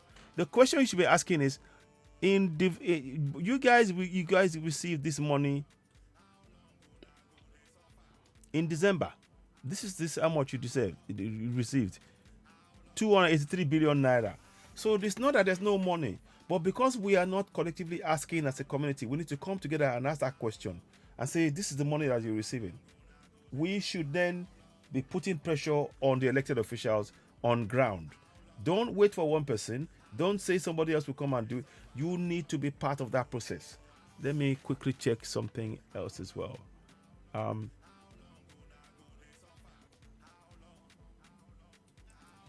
again, I maintain this point again. Everything I will said now, just because I'm talking about the local monthly allocation and everything, it doesn't mean that I am no longer part of Yoruba Nation. It doesn't mean I'm no longer that I no longer support Yoruba Nation. No, because the land that we are talking about is in Yoruba land. So everything that is done to make it improve and benefit Yoruba people will automatically become a benefit for us when we achieve Yoruba Nation. So that's my thinking about this. It's not about abusing anybody. It's not about coming out and saying this and say that and say everything else and all of that. Like I said, we Professor Banji Akitoye and Oloyi Sunday Igboho, they are, as far as everybody knows, that they are part of we're in the same tribe, same type of same people, just like Tinubu is. We all speak Yoruba, and that is what people will be looking at, particularly who are outside looking in. So I want us to really encourage ourselves. This is a message that is, when you speak truth, it often it hit a lot of deaf ears. But I'm thankful that some people are listening to us, some people are joining us. We're gonna be doing more and more broadcasts to bring this issue on, and I'll come back and I'll be talking about other things as well. We also need to understand that Africa, Yoruba, and Nigeria being most populous nation in Africa, and what we've done, what has been done so far, has shown that it's not been a success, and the truly reconnecting the people of Africa along their sort of kingdoms that was in place before is what will happen ultimately, and that's what we want to restore as Yoruba people, as Africans. We need to really be looking at ourselves collectively. There are a lot of agendas going on in terms of the population in Africa, and a lot of things that people plans that they put in place to try and they sell it as though they're good things, but they're actually quite harmful. I'll find a way to bring that up in the discussion as well. But of course, the first place that we want to start is this issue of us understanding that playing our role in our governance, in holding the government to account, is so crucial. Let me see.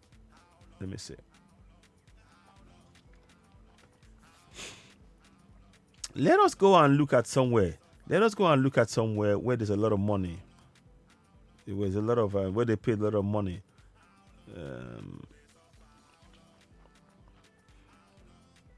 So here, Chikun in Jigawa. Sorry, not Chikun in Kaduna. See? They will say the roads are this and that. Let me see. Let me just take. I want to check Chikun in Kaduna. So you can see that's total is 360 billion naira. Let's just see Chikun in Kaduna. Okay, let me just put that here. Chikun in Kaduna. So let me just see what it looks like.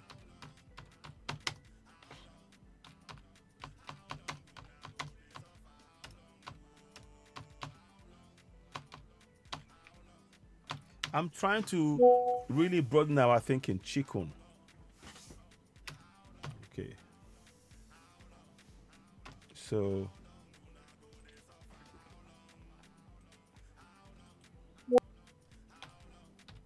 one minute. I'm just trying to, talk about things from this point of view. Because you see, whether or not, I think we should really not bother about, oh, we're not happy with the government, it's not my government and all that. It's not going to solve the problem. So, 1 minute. So, I'm checking all of this. Chico. There you go. View all. Now, see, those are the roads in Chico. Yeah, Chico. See? I'm just showing you. Now, let's go and look at the amount that they got in Chico. I'm literally telling you, that's Chico. They got, in December, 360 billion naira.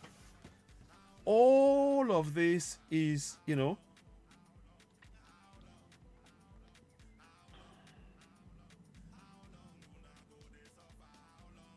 So Abubakar Yunusa Ahmed says federal lawmakers have approved the 800 million naira loan requested by President Muhammadu Buhari, May 19th.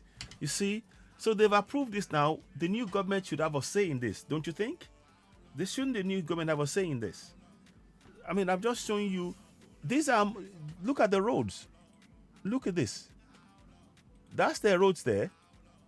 Look at the roads. Look at the roads. You see? This is the roads in Kaduna. But look at the amount that they're getting. Can you see why doing programs like this is important? It is so important that everybody, we need every community to be involved. The fact that I'm showing Chiku and other places doesn't mean that I've given up about Yoruba Nation. Yoruba Nation is my focus. But I'm telling us that in every part of the country, we need to participate in our governance. That is what I'm trying to say. So whilst I'm doing this, I'm going to do something quickly here. I want to play you something. Sorry. No, not that one. Let me find something. I wanted to listen to something, and I'll be back in a second. because I need you to really look at something for us here. On yesterday, Dr. Akinwumi Adeshina did a broadcast that I thought it was worth looking at again. I played it. And in fact, you know what? I'm going to do two things first. I'll play the one, the Dr. Akinwumi one. I'll play that so we can actually hear what he said. It's talking about and stopping subsidies and everything else and business, but it's just to give us a flavor of how we can, change things again going forward. So let's go forward and try and let me do this quickly. I'll bring that to you now, your channel. So like I said, we're trying to build things and grow. Like I said, we have over 100,000 followers on Facebook. What we would like you to do is to join us on YouTube. And we're trying to, the notification is simply not getting through, but we'll continue to try, of course. But in the meantime, you can help us subscribe and grow the platform. So let us listen to Dr. Akinwumi Adeshina. Sorry about that. That's not what we wanted at all. That's not what we wanted to do at all. Sorry. Let's get this right. Sorry, it's not what we wanted to do. You can, let me just quickly do this. That's not what I wanted to do at all. Sorry. 1 second. That's not what I wanted to do at all. So we'll get it done. So we're going to listen to him. I'd like you to watch him and give me 5 minutes or so, and then we can then come back and I will talk a little bit more about it. It's a really important point he made here, and it shows us that we have the brains to do the things we need to do, but we need him as well. But anyway, let's listen. Here we go. Let's have a listen. Prize for Agriculture.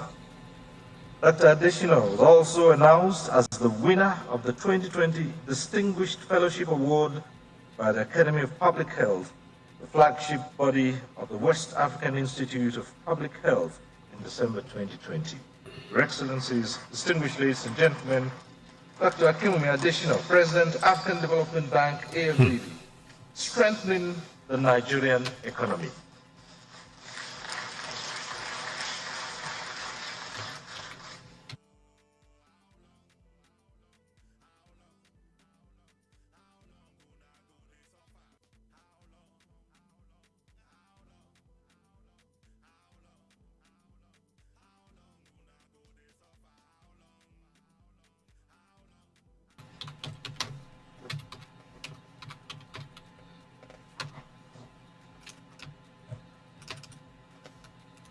Your Excellency, President Muhammadu Buhari, I also call him a father as well. Your Excellency, the President-elect, Bola Ahmed Tinubu, Your Excellency, the Vice President-elect, their brother, Excellency Shatima, Your Excellency, President Uhuru Kenyatta, he and I have known each other forever.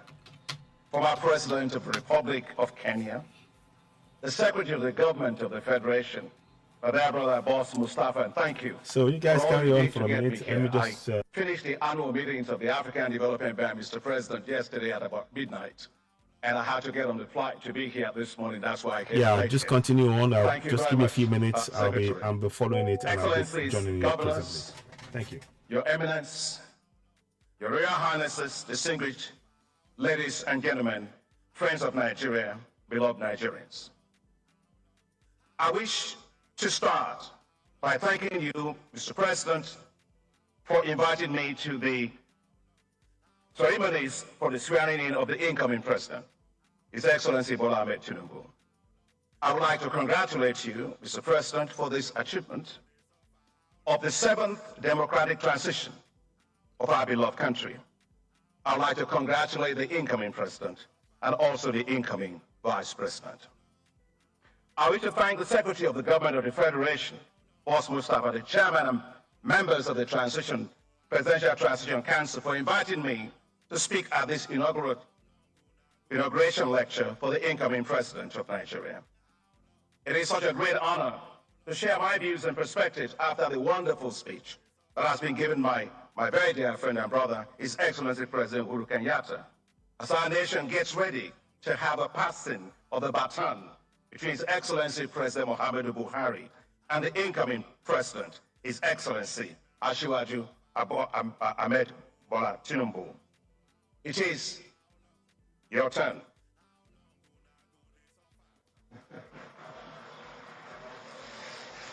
I wish to congratulate you, Mr. President, for your stewardship against difficulties of our nation for the past 8 years. And thank you most sincerely, Mr. President, for your support for me as President of the African Development Bank. People say great things about what, by God's grace, we've been able to achieve. But unless I was sent on a mission and supported on that mission, it would not have been possible. I'd like to thank you, Mr. President, because without your support in 2015, and you're standing beside me and behind me in the rough times of 2020, I will not be President of the African Development Bank. Mr. President, I was brought up as a kid to always go back to their elders and thank them. And we always say that the person who sent you on an errand is the person you go back to thank and give the report back to. And so I'll just say two things as I thank you, because I will not have another opportunity to thank you. The African Development Bank, Mr. President, was ranked this year as the most transparent financial institution in the world. And last year, Your Excellency, Mr. President, the African Development Bank was ranked as the best multilateral financial institution in the world. And so as you take leave as President, please accept my deepest gratitude, because without your support, I wouldn't have been there. And I want to thank you so much that you can take pride in these achievements as you go. And my dear brother, Bishop Kuka, was talking about Nigeria. I am proudly Nigerian. I will live as a Nigerian. I'll die as a Nigerian. And I'll ask God for permission on Resurrection Day, if I might just hold a green, white, green flag in my hand, and that would be great.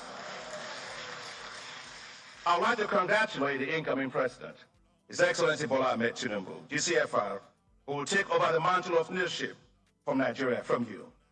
I'm delighted that my very dear friend, President Uhuru Kenyatta, the former President of Kenya, was invited to deliver the inauguration lecture. He is a great leader, not only in Kenya, a great leader for Africa. And I'm sure you must be wondering, there are actually two Kenyans that are actually here on this panel. Well, I lived in Kenya for many, many years, 10 years in Kenya. And I remember one day, President Goodluck Jonathan took me on a mission to Kenya, and we went to see President Uhuru Kenyatta. And as the two presidents were introducing members of their delegations, President Jonathan said to President Uhuru Kenyatta, "Here is Dr. Adesina, Minister of Agriculture," to which President Kenyatta responded, "Yes, Adesina is the Kenyan on loan to Nigeria." We all laughed. Thank you, Mr. President Kenyatta, for what an incredibly powerful speech you gave us today. Very, very insightful. Your Excellencies, the election of a new president always elicits hope. Nigeria will be looking to you as President Tinubu and Vice President Shettima for your first day in office with hope. Hope that you will assure security, peace, and stability. Hope that you will heal and unite a fractious nation. Hope that you will rise above party lines and forge a compelling force to move the nation forward with inclusiveness, fairness, equity, and justice. Hope that you will dramatically improve the economy, which is what I'm going to talk about today. And hope that you will spark a new wave of prosperity. And hope must be brought to the present, as hope deferred makes the heart grow weary. Your Excellencies, the starting point must be macroeconomic and fiscal stability. Unless the economy is revived and the fiscal challenges addressed boldly, the resources to develop will not be there.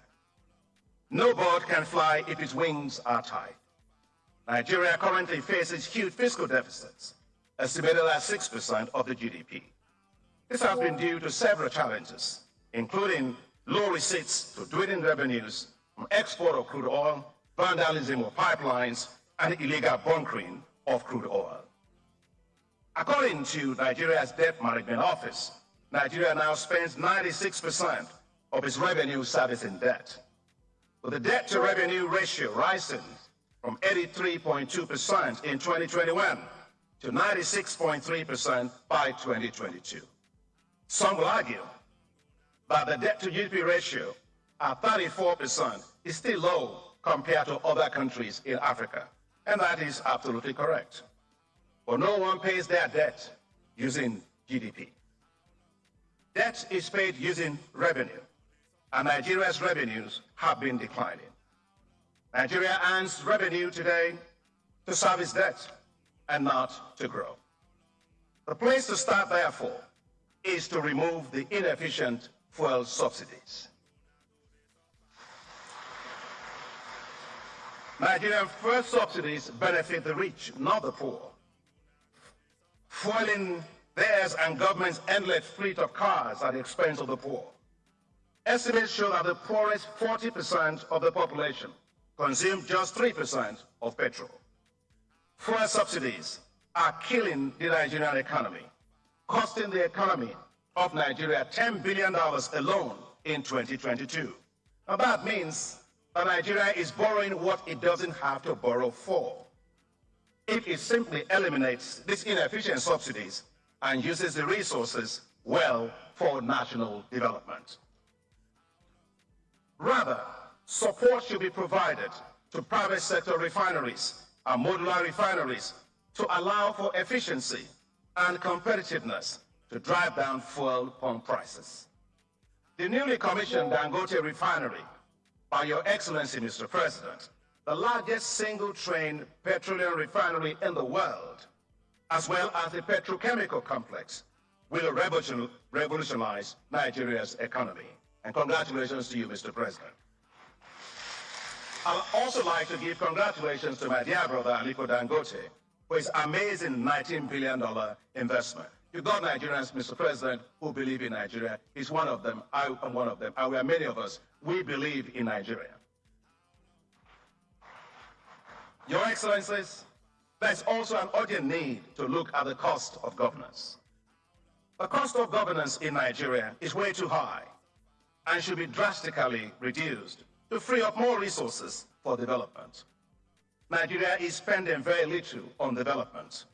Today, Nigeria is ranked among the countries with the lowest human capital development index in the world, with a rank of 167 among 174 countries globally, according to the World Bank 2022 Public Expenditure Review Report.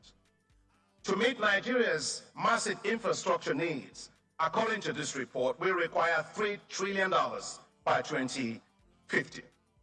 According to the report, at the current rate, it will take 300 years to provide the minimum level of infrastructure needed for Nigeria's development. All living Nigerians today and many generations to come will be long gone by then.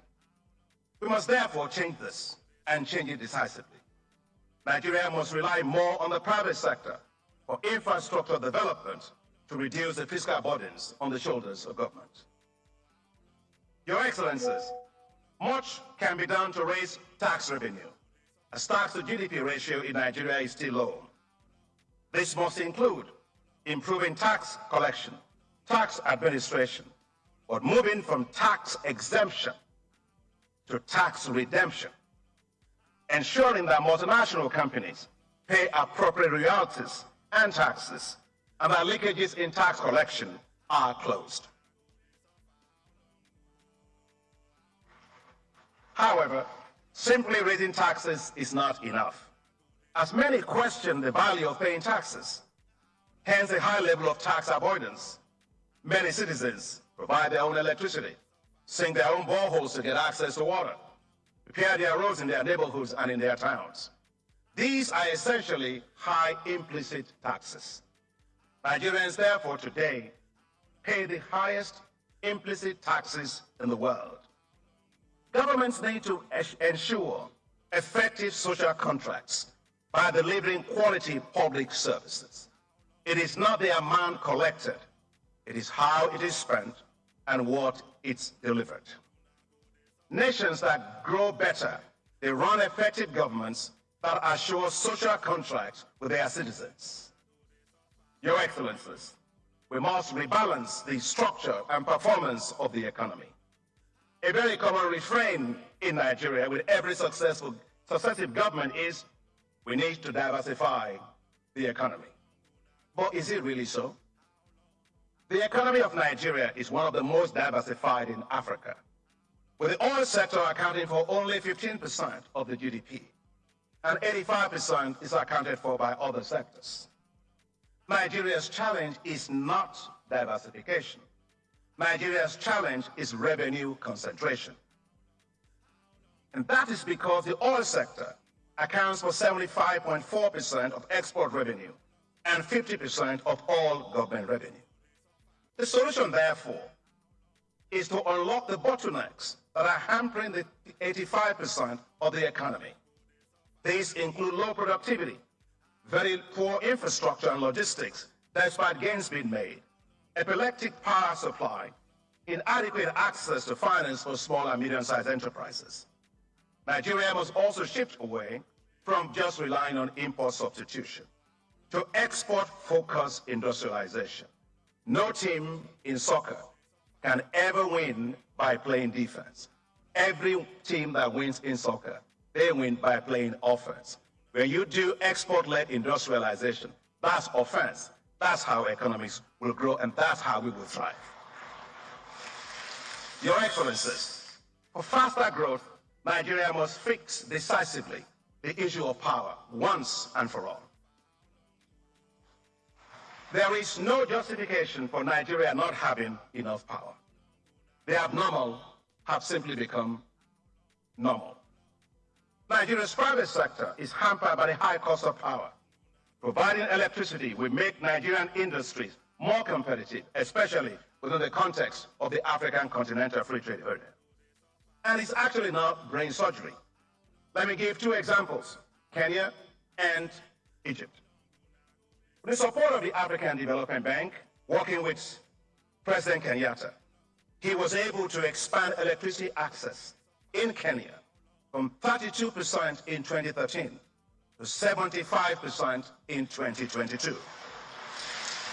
What an incredible achievement in just a period of 10 years. Today, 86% of Kenya's economy is powered by renewable energy. And one project where I came to visit with the President is called the Last Mile Connectivity Project. The bank's support, it allowed Kenya to connect the poorer households, 2.3 million of them, to electricity. And that's 12 million people provided with affordable connection to grid power. Thank you, Mr. President. It was a fantastic program. I'm just coming from Egypt. In 2014, Egypt had electricity deficit of 6,000 megawatts. But by 2022, Egypt had 20,000 megawatts of surplus power generation. Amazing. So it can be done. I'd like to commend the federal government under the leadership of the President for the tireless efforts being made in this area, with recent commissioning of several power projects across the country, and with so much private sector. But still much needs to be done.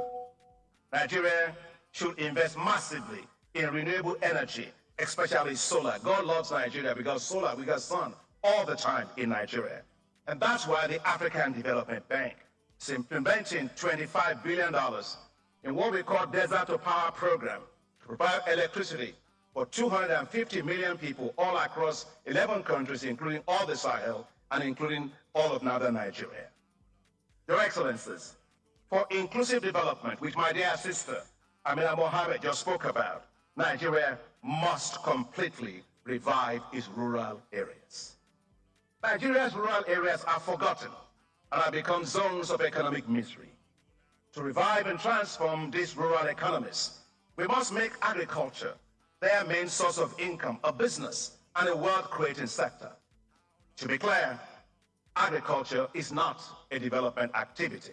It is not a development sector. Agriculture is a business.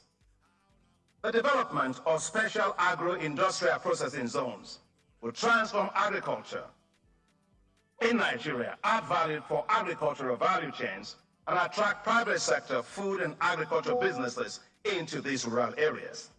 Special agro-industrial processing zones will help to turn the rural areas into new zones of economic prosperity and create millions of jobs. The African Development Bank, which you support, Mr. President, Islamic Development Bank, and International Fund for Agricultural Development are currently supporting Nigeria to implement a $518 million special agro-industrial processing zone program in 7 states of the country. And we've received, and the FCT, already we have requests from 19 states to have that done.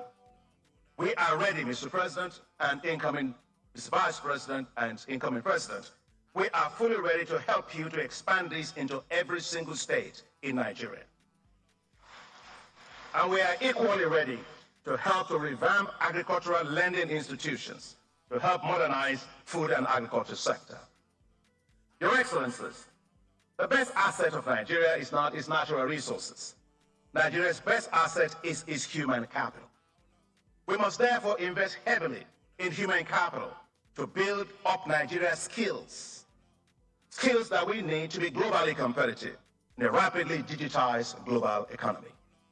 We must build world-class educational institutions, accelerate skills development in science, technology, engineering, and mathematics, as well as in ICT, computer coding, which are not the jobs of the past, but the jobs of the future. Your Excellencies, there is an urgent need to unleash the potential of the youth.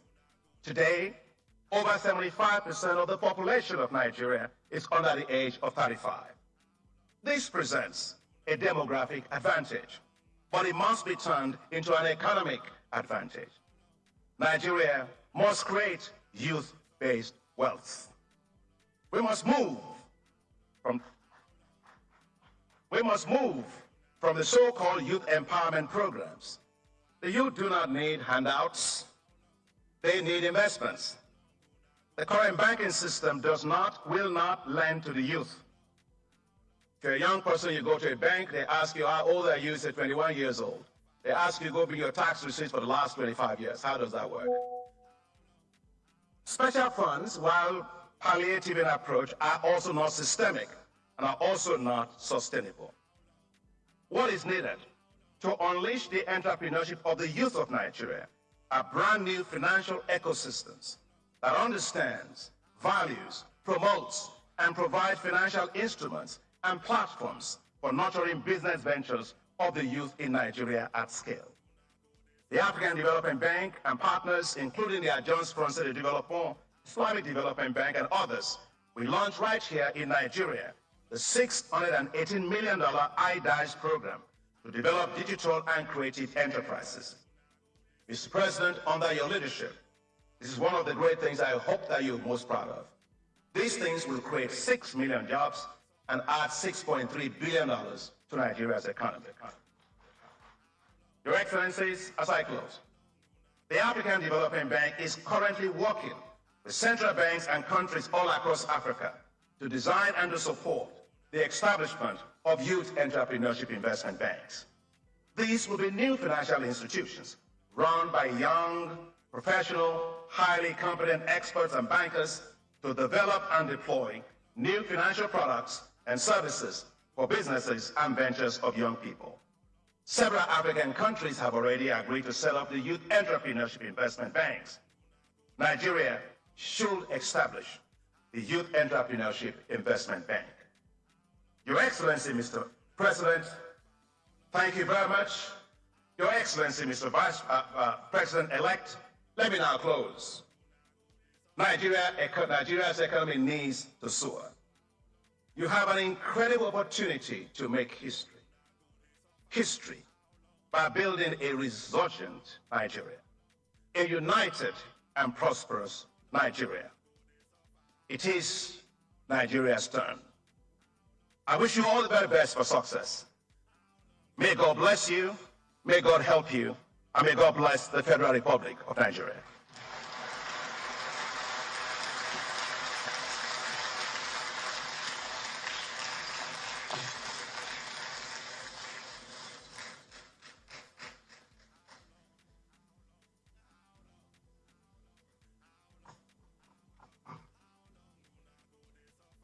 Dr. Akinwumi Adesina, President, African Development Bank, speaking on strengthening the Nigerian economy. Now, yeah, so there we have that speech, and I felt it was something we should listen to in the context of the discussion we've been having thus far.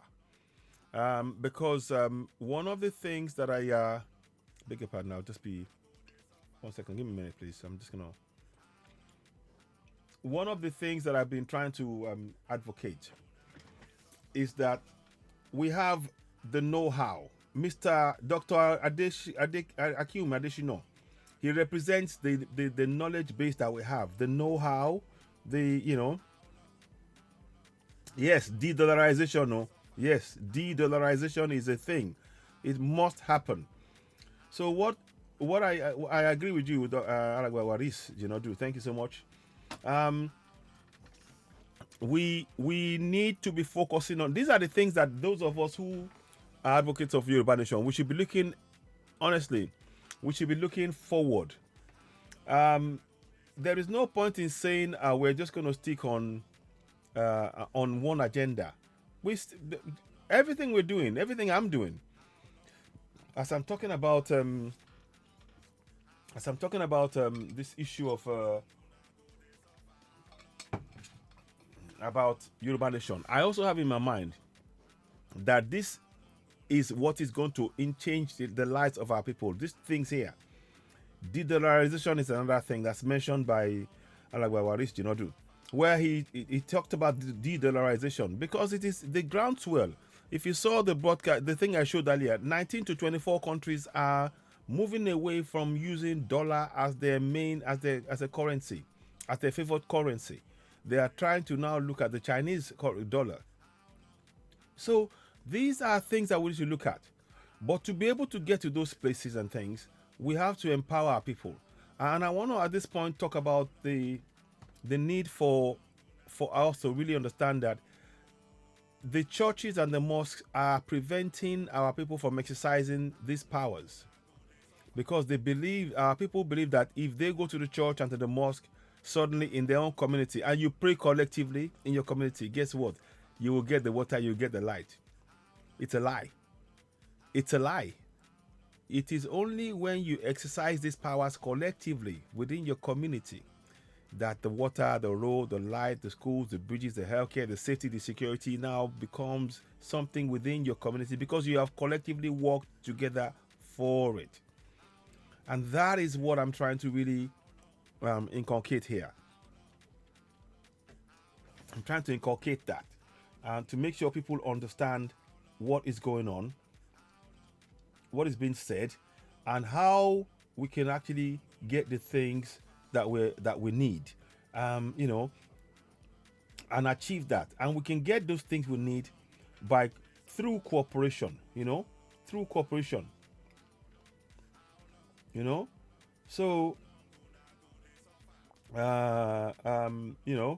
so through cooperation and participation in our governance on a consistent basis, I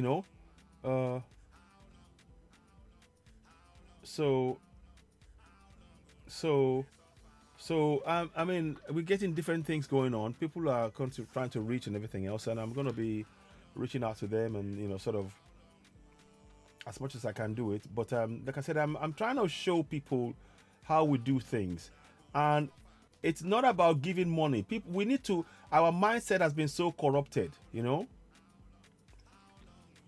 Our mindset has been so corrupted,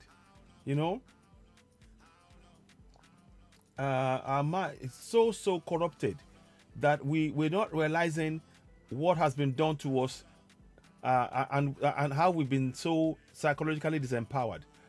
So I'm trying to wake us up. I'm trying to get us to really look at things from a really different point of view and begin to actually wake up and think, okay, right, here's what I think here's what I can do. Here is, here are the things that we must do to really make the change. It is no longer acceptable for us to wait. Yes, granted, many of us know that we have been lied to. We've been prevented from really knowing, you know, from knowing what has been going on, and we've been told lies that we often believed. But now, what we must absolutely do is to take these things that we're talking about and begin to act on it within ourselves. Africa is going to be a great place to be in the next 5-10 years if we begin to actually empower our people. In the UK here, the churches are virtually dead. The number of people, UK people, going to churches and mosques, the mosques maybe not so much. There's still some, but the churches, the number of people going to churches have plummeted completely. And 1 second. And that was their mainstay at one point. It is important that religion has disempowered us. It's important to note that religion has actually disempowered us. Something is going on with my system here. Something is going on here. Yeah, something is happening, but anyway, give me a minute. Let me just attend to that. 1 second.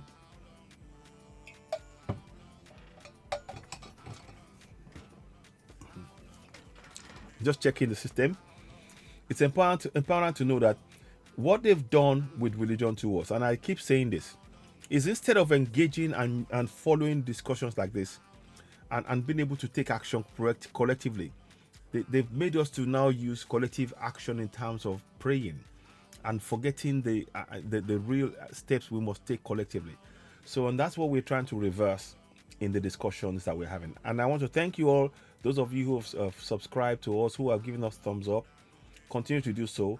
It makes it keep the big difference. You may not think that it isn't, but you might think it isn't, but it is making a difference. Let me see. So, what is you said Nigeria Treasury bonds needs to be recalled as Freedom of Information Act. Yes, they need to be. And like I said, I still firmly believe we will achieve Yoruba Nation, but it is not about going out. I think we have to be honest with ourselves. Just saying that we're going to speak to different people abroad and we're going to go for Yoruba Nation, and we're not engaging with our people on topics like we're doing now. This kind of thing, that is how we will empower our people. We are trying to empower our people from abroad, doing things for them. They need to be part of the process and be doing it themselves. That is the key difference. We've been trying to do things on their behalf. Oh, you've done this for you. Okay, go and do this. Then, they need to understand that by their participation on ground, their sovereignty, because they are on that land, that is the most powerful sovereignty possible. You are on your land and you are part of the process, and the powers that you possess as citizens. They can vote, for example. I can't vote. Guess why? Because I am not on ground. So we need them to begin to apply that power collectively, consistently, collectively, monitoring the account, the funds going into the multi-allocation, checking everything that's happening in their community and participating collectively. Being a member of a local community association, having a copy of the section 14.2a and 14.2c, 14.2a, sovereignty belongs to the people of Nigeria, from whom the government, through this constitution, derives all its powers and authority. 14.2c, the participation by the people in their government shall be ensured in accordance with this provision, with the provisions in its constitution. These are things that our people must know of head. Our secondary school children must know this information, and then we need to have it in our local community associations to begin to wake our people up. And of course, like I said, allied to that is this key document here. This key document must be something that we need to share in every community. I'm going to be I'll just pick a random place and go, and look at. Let me go into let's look at Kogi. Let's look at Kogi. I'm going to go and look at Kogi, for example. Let me go and look at Kogi for you. Because you see, we have to get to the place where our people know that, right, okay, we are exercising our powers. So this is Kogi. Now let's look at the highest amount that they received, 265. I think it is the highest amount here, 265,000 naira. So, 265 billion naira. 200. I like the idea about recalling our treasury bonds, but it has to first be something that the government will be doing as a part of a strategy, and of course the multi foreign exchange transaction stuff. I'm glad that they're putting a stop to it. Tinubu has talked about it, but let us go back to this because what that does is it's beginning to highlight that they're trying to ally and streamline their monetary policies, making sure it's all working together, and it is something that is very, very beneficial for the country, rather than being an exploitative tool for foreigners to come in and exploit our resources and our people. So very important point. I quite like the idea that you talked about there. But now let's go and look at the amount. So in cotton Carfe, they received 265 billion naira, as you see up here. Now, as you see before, I think you will know cotton. So we're going to go for. Let me just do that. I'm going to quickly do this because I want us to be doing this. Play about with this, because the more we do this, we need to get comfortable with finding out from information like this. So we're going to do this now. So they received 265 billion naira in December in Cotton Cafe in Kogi. So let us go and look at the bad roads in Kogi, for example. Because that way we start asking questions.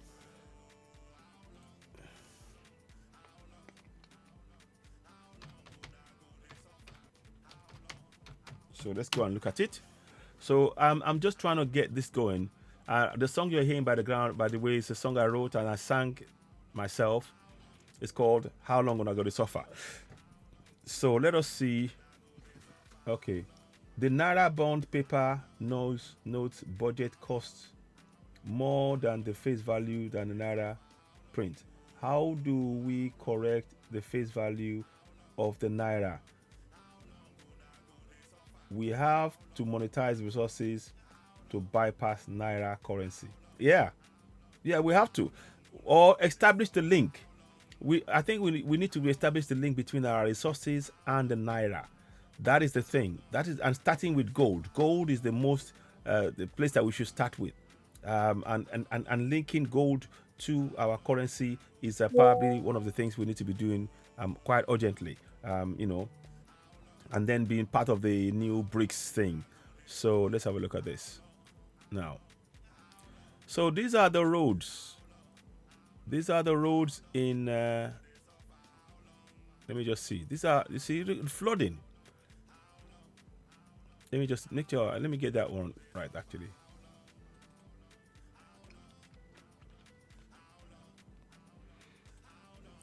So this is flooding here in Kogi State.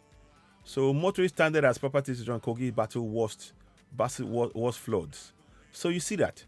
Now that is in this is in October, November, December 2002. Now you would think, if you look at the way they've done, where the money, the funds that I showed you, let's go and look at those funds here. Look at that. So we talked about cotton cafe. You see that? This is December. So November, December.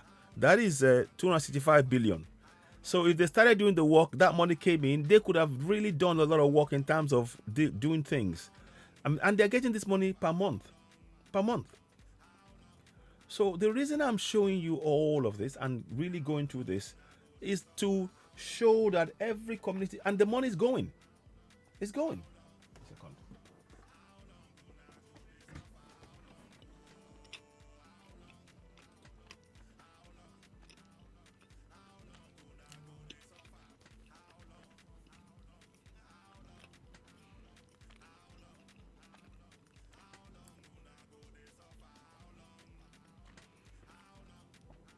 So they're saying here, in October last year, several communities in Kogi State. In fact, you know what?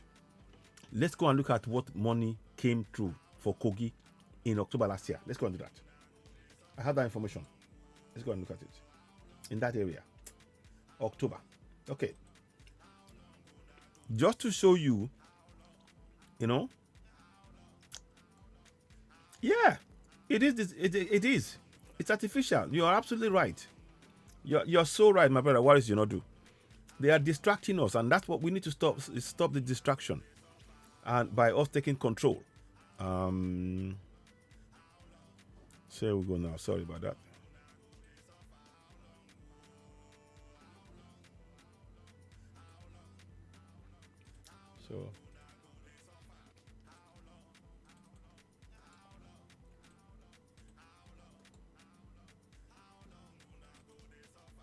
So let me put this up now. So you see they come up now. Hopefully it'll be coming up soon.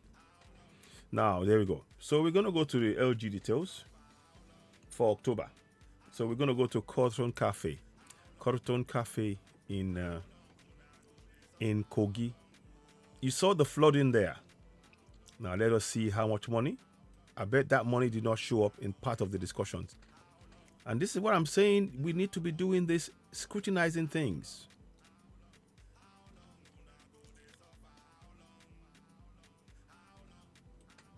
Here we go. So this is Cotton Cafe, I presume. Look at that. In Kogi. So we're in Kogi now, right? Look at this now. 224 billion naira in October. When did this happen? This happened in October. Yeah. So this happened October 6th, roundabout October 6, 2022. Can you see that? And that's the money there. The reason I'm doing all of this, I know it seems repetitive, is to get people who will be watching this later to go around and look. You need to be scrutinizing these documents, the records. So let me see. I'm trying to see if they've got the information I wanted there.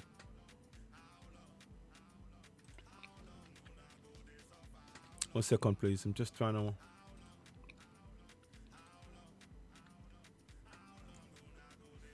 So now we're going to engage in the topic you talked about there.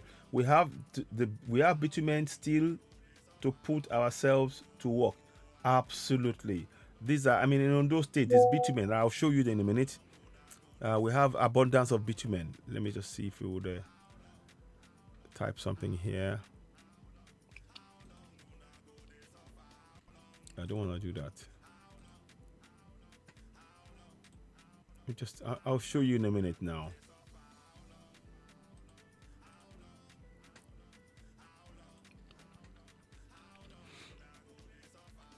So again, I'm showing you this here. This is there's a message you should normally be able to chat to me, but for some reason it's not working. Normally when I chat to them here, it comes up and they'll answer me questions, answer my questions, or at least avoid it, you know. But what I'm saying here is that all of this here, from March to December, these are figures for, there are money allocations for all Central and Central local government areas. You can scrutinize it. And in fact, you can help by asking questions. Where has the January, February, March monthly allocation gone for all my local government area? We need to be able to, the breakdown figures is what you need. So now let's go and look into the discussion raised by Waris, my brother here. Let's go and look for bitumen in Ondo State, yeah? So now, look at this now.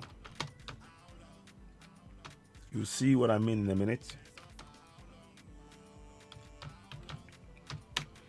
Bitumen in Ondo State. So let's go and look at what they will come up with, because sometimes it's good to relate things.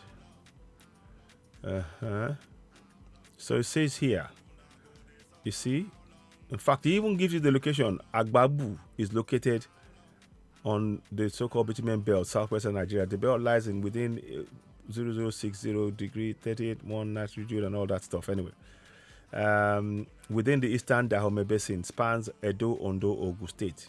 and Ogun State. Now, let's go back where. So let us go and look at it here. So they have which state in Nigeria has bitumen? Across Lagos, Ogun, Ondo, and Edo State. You see? So bitumen are rich in those places. Why are they not creating jobs in those areas? That's job creation right there.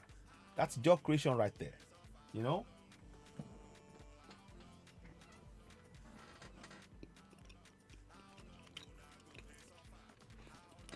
Let me shock you.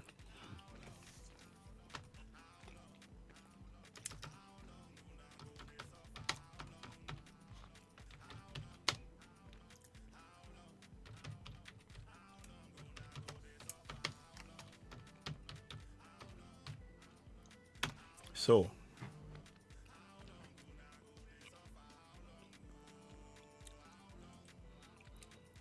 let me see.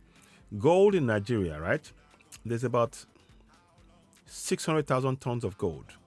Topaz is in Jos. That is, for example. I'm trying to show you different things. One second. Since we're talking about things, I'm trying to make sure. So there's gold in Maru, Anka, Malele, Sohong, Benin, Gawari, Gurmana, Benin, Yuari, Okolom, Doganji, Ikpenido, Oshu State. You see? Gold production began in 1913 and peaked in 1930s. You know, there's still gold as we speak. So,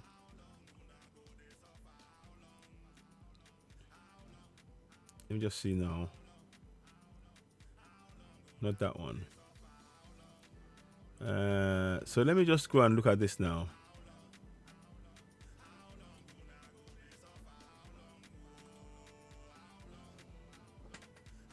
So let me go and go here.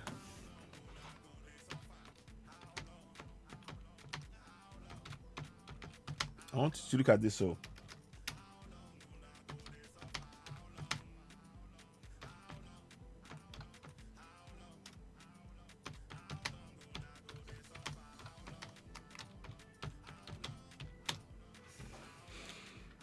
okay, so 1 second.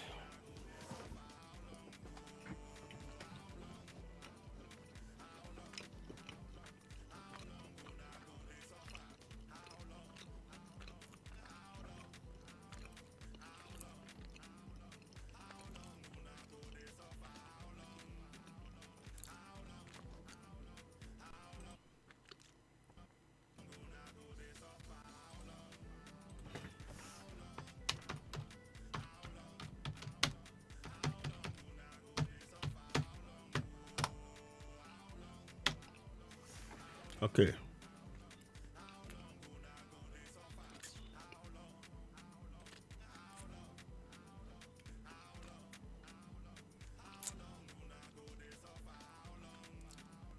So we're trying to see what's in Nigeria. I'm trying to check it. I had the information some time ago, but I don't know if I've got it now. But anyway, but I know there's roughly approximately 600,000 tons of gold on mine in Nigeria that we could tap into in terms of resources. But again, it's the people being aware of it that's most important. You see now, bitumen in Nigeria, Hennepin stuff too. They are trying to do stuff and get things going, you know. So let us have a look at this again. I'm trying to give you, let's go into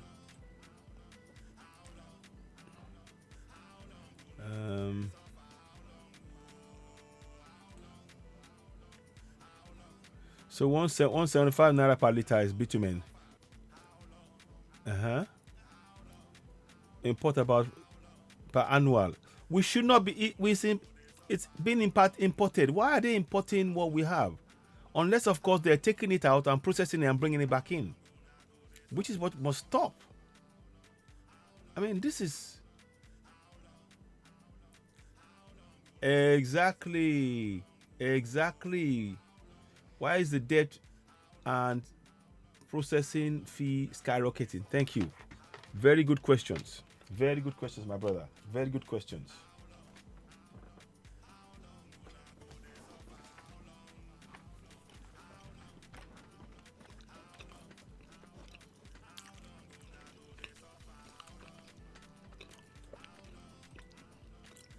You know what?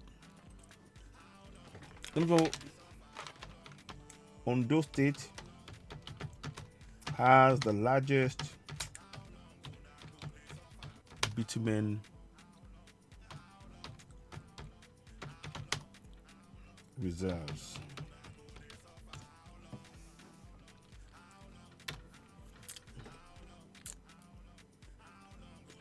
You see? So why are we having to buy all of this stuff? I'm just picking up,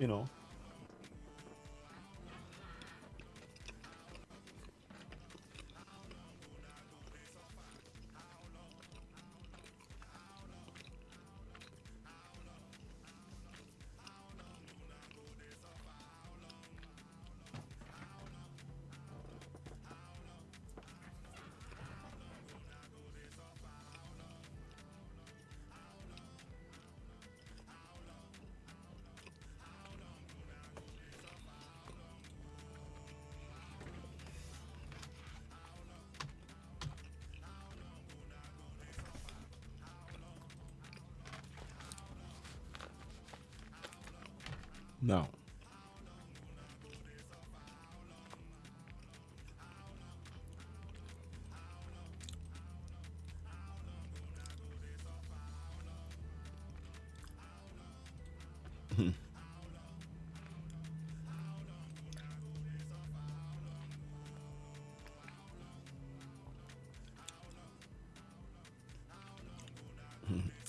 These guys are just playing games with us. So I'm trying to find a bit more information for you. So let's go and look at gold. Let me see what this is about gold.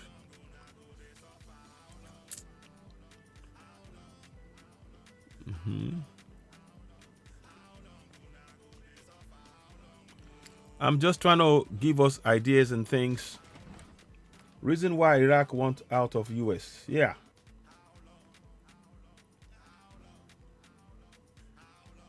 Exactly.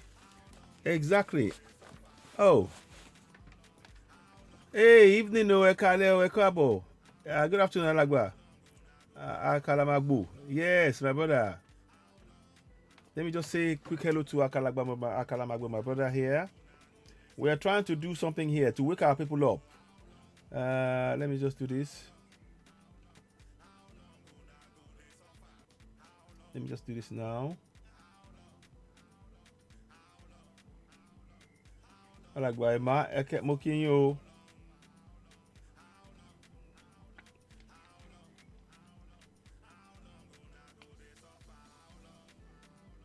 So we are trying to talk about the way forward.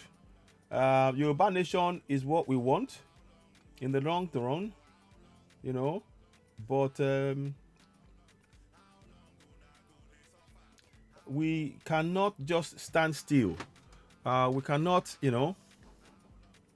yeah. They're not letting us gold and silver. Exactly. So I'm trying to find, I'm looking at resources now in our area. So we're talking about different things, all relating to why we should be very, very sure and confident that Yoruba Nation is something that will come, and we don't have to. When we do get it, we don't have to worry at all. We don't have to worry at all. So gold.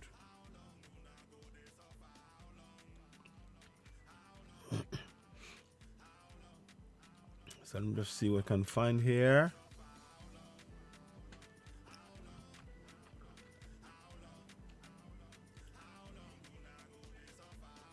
So I'm just trying to find you as much information. No? Yeah, assigning our resources as collateral. Indeed. That's where they get. That's where they're doing. Exactly. Alagba, Waris. Exactly. They are assigning our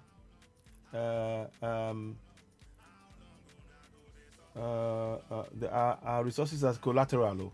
Exactly. You said it right. And then they borrow money, and then we suffer, and then they take it for free, and then they refine it. So So yeah, I mean these are major concerns. Let me just go for this Ondo State, second largest.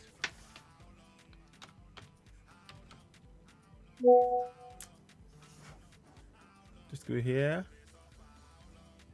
Okay.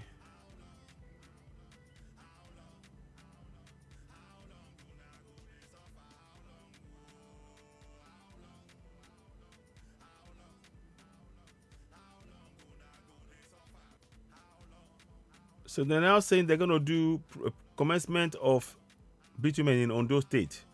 That's what they said, but we don't know if that's true. Commence before 2020. That was 2020. Oh. It's not even there. It's not even there. You see.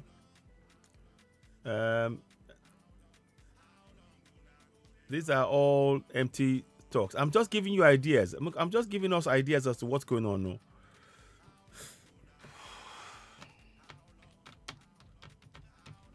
Let me just go here.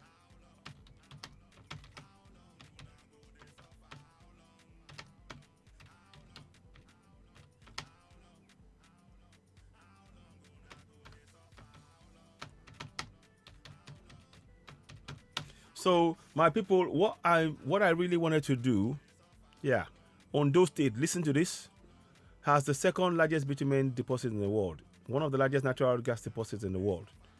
So straight away, you know, these are things that we need to know.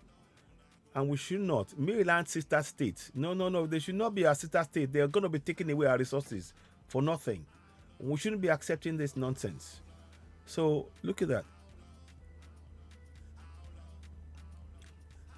So we have to be very clear, you know, about why we are going for Yoruba Nation. You see? So I'm just showing you things like this, but it ties back to this situation here. And like I was saying before, you know, I told you about the amount of money allocation that was coming in. You know, that we have to make sure and continue to encourage our people to push forward, and demand what is theirs. So I think probably what I'll do is we'll probably be wrapping up about now. I'm going to come back again later. The problem is that I need to sort out this stuff that's going on with Facebook, because the number of people who are on there, they don't see my notification at all, and we have 110. Let me show you. I don't know if I can show you. We have 119,000 followers on Facebook for Citizen AY, and for some reason my notifications they don't get to see it. So even as I'm talking to you now, we've sent out notification. They won't see it until long after. In fact, they're asking me, "Am I here? You know, am I still doing broadcast?" But they don't see me. So we need to go and sort that out. But let me just check one or two things before I wrap up. I want to just check what is going on with that. 1 second, please.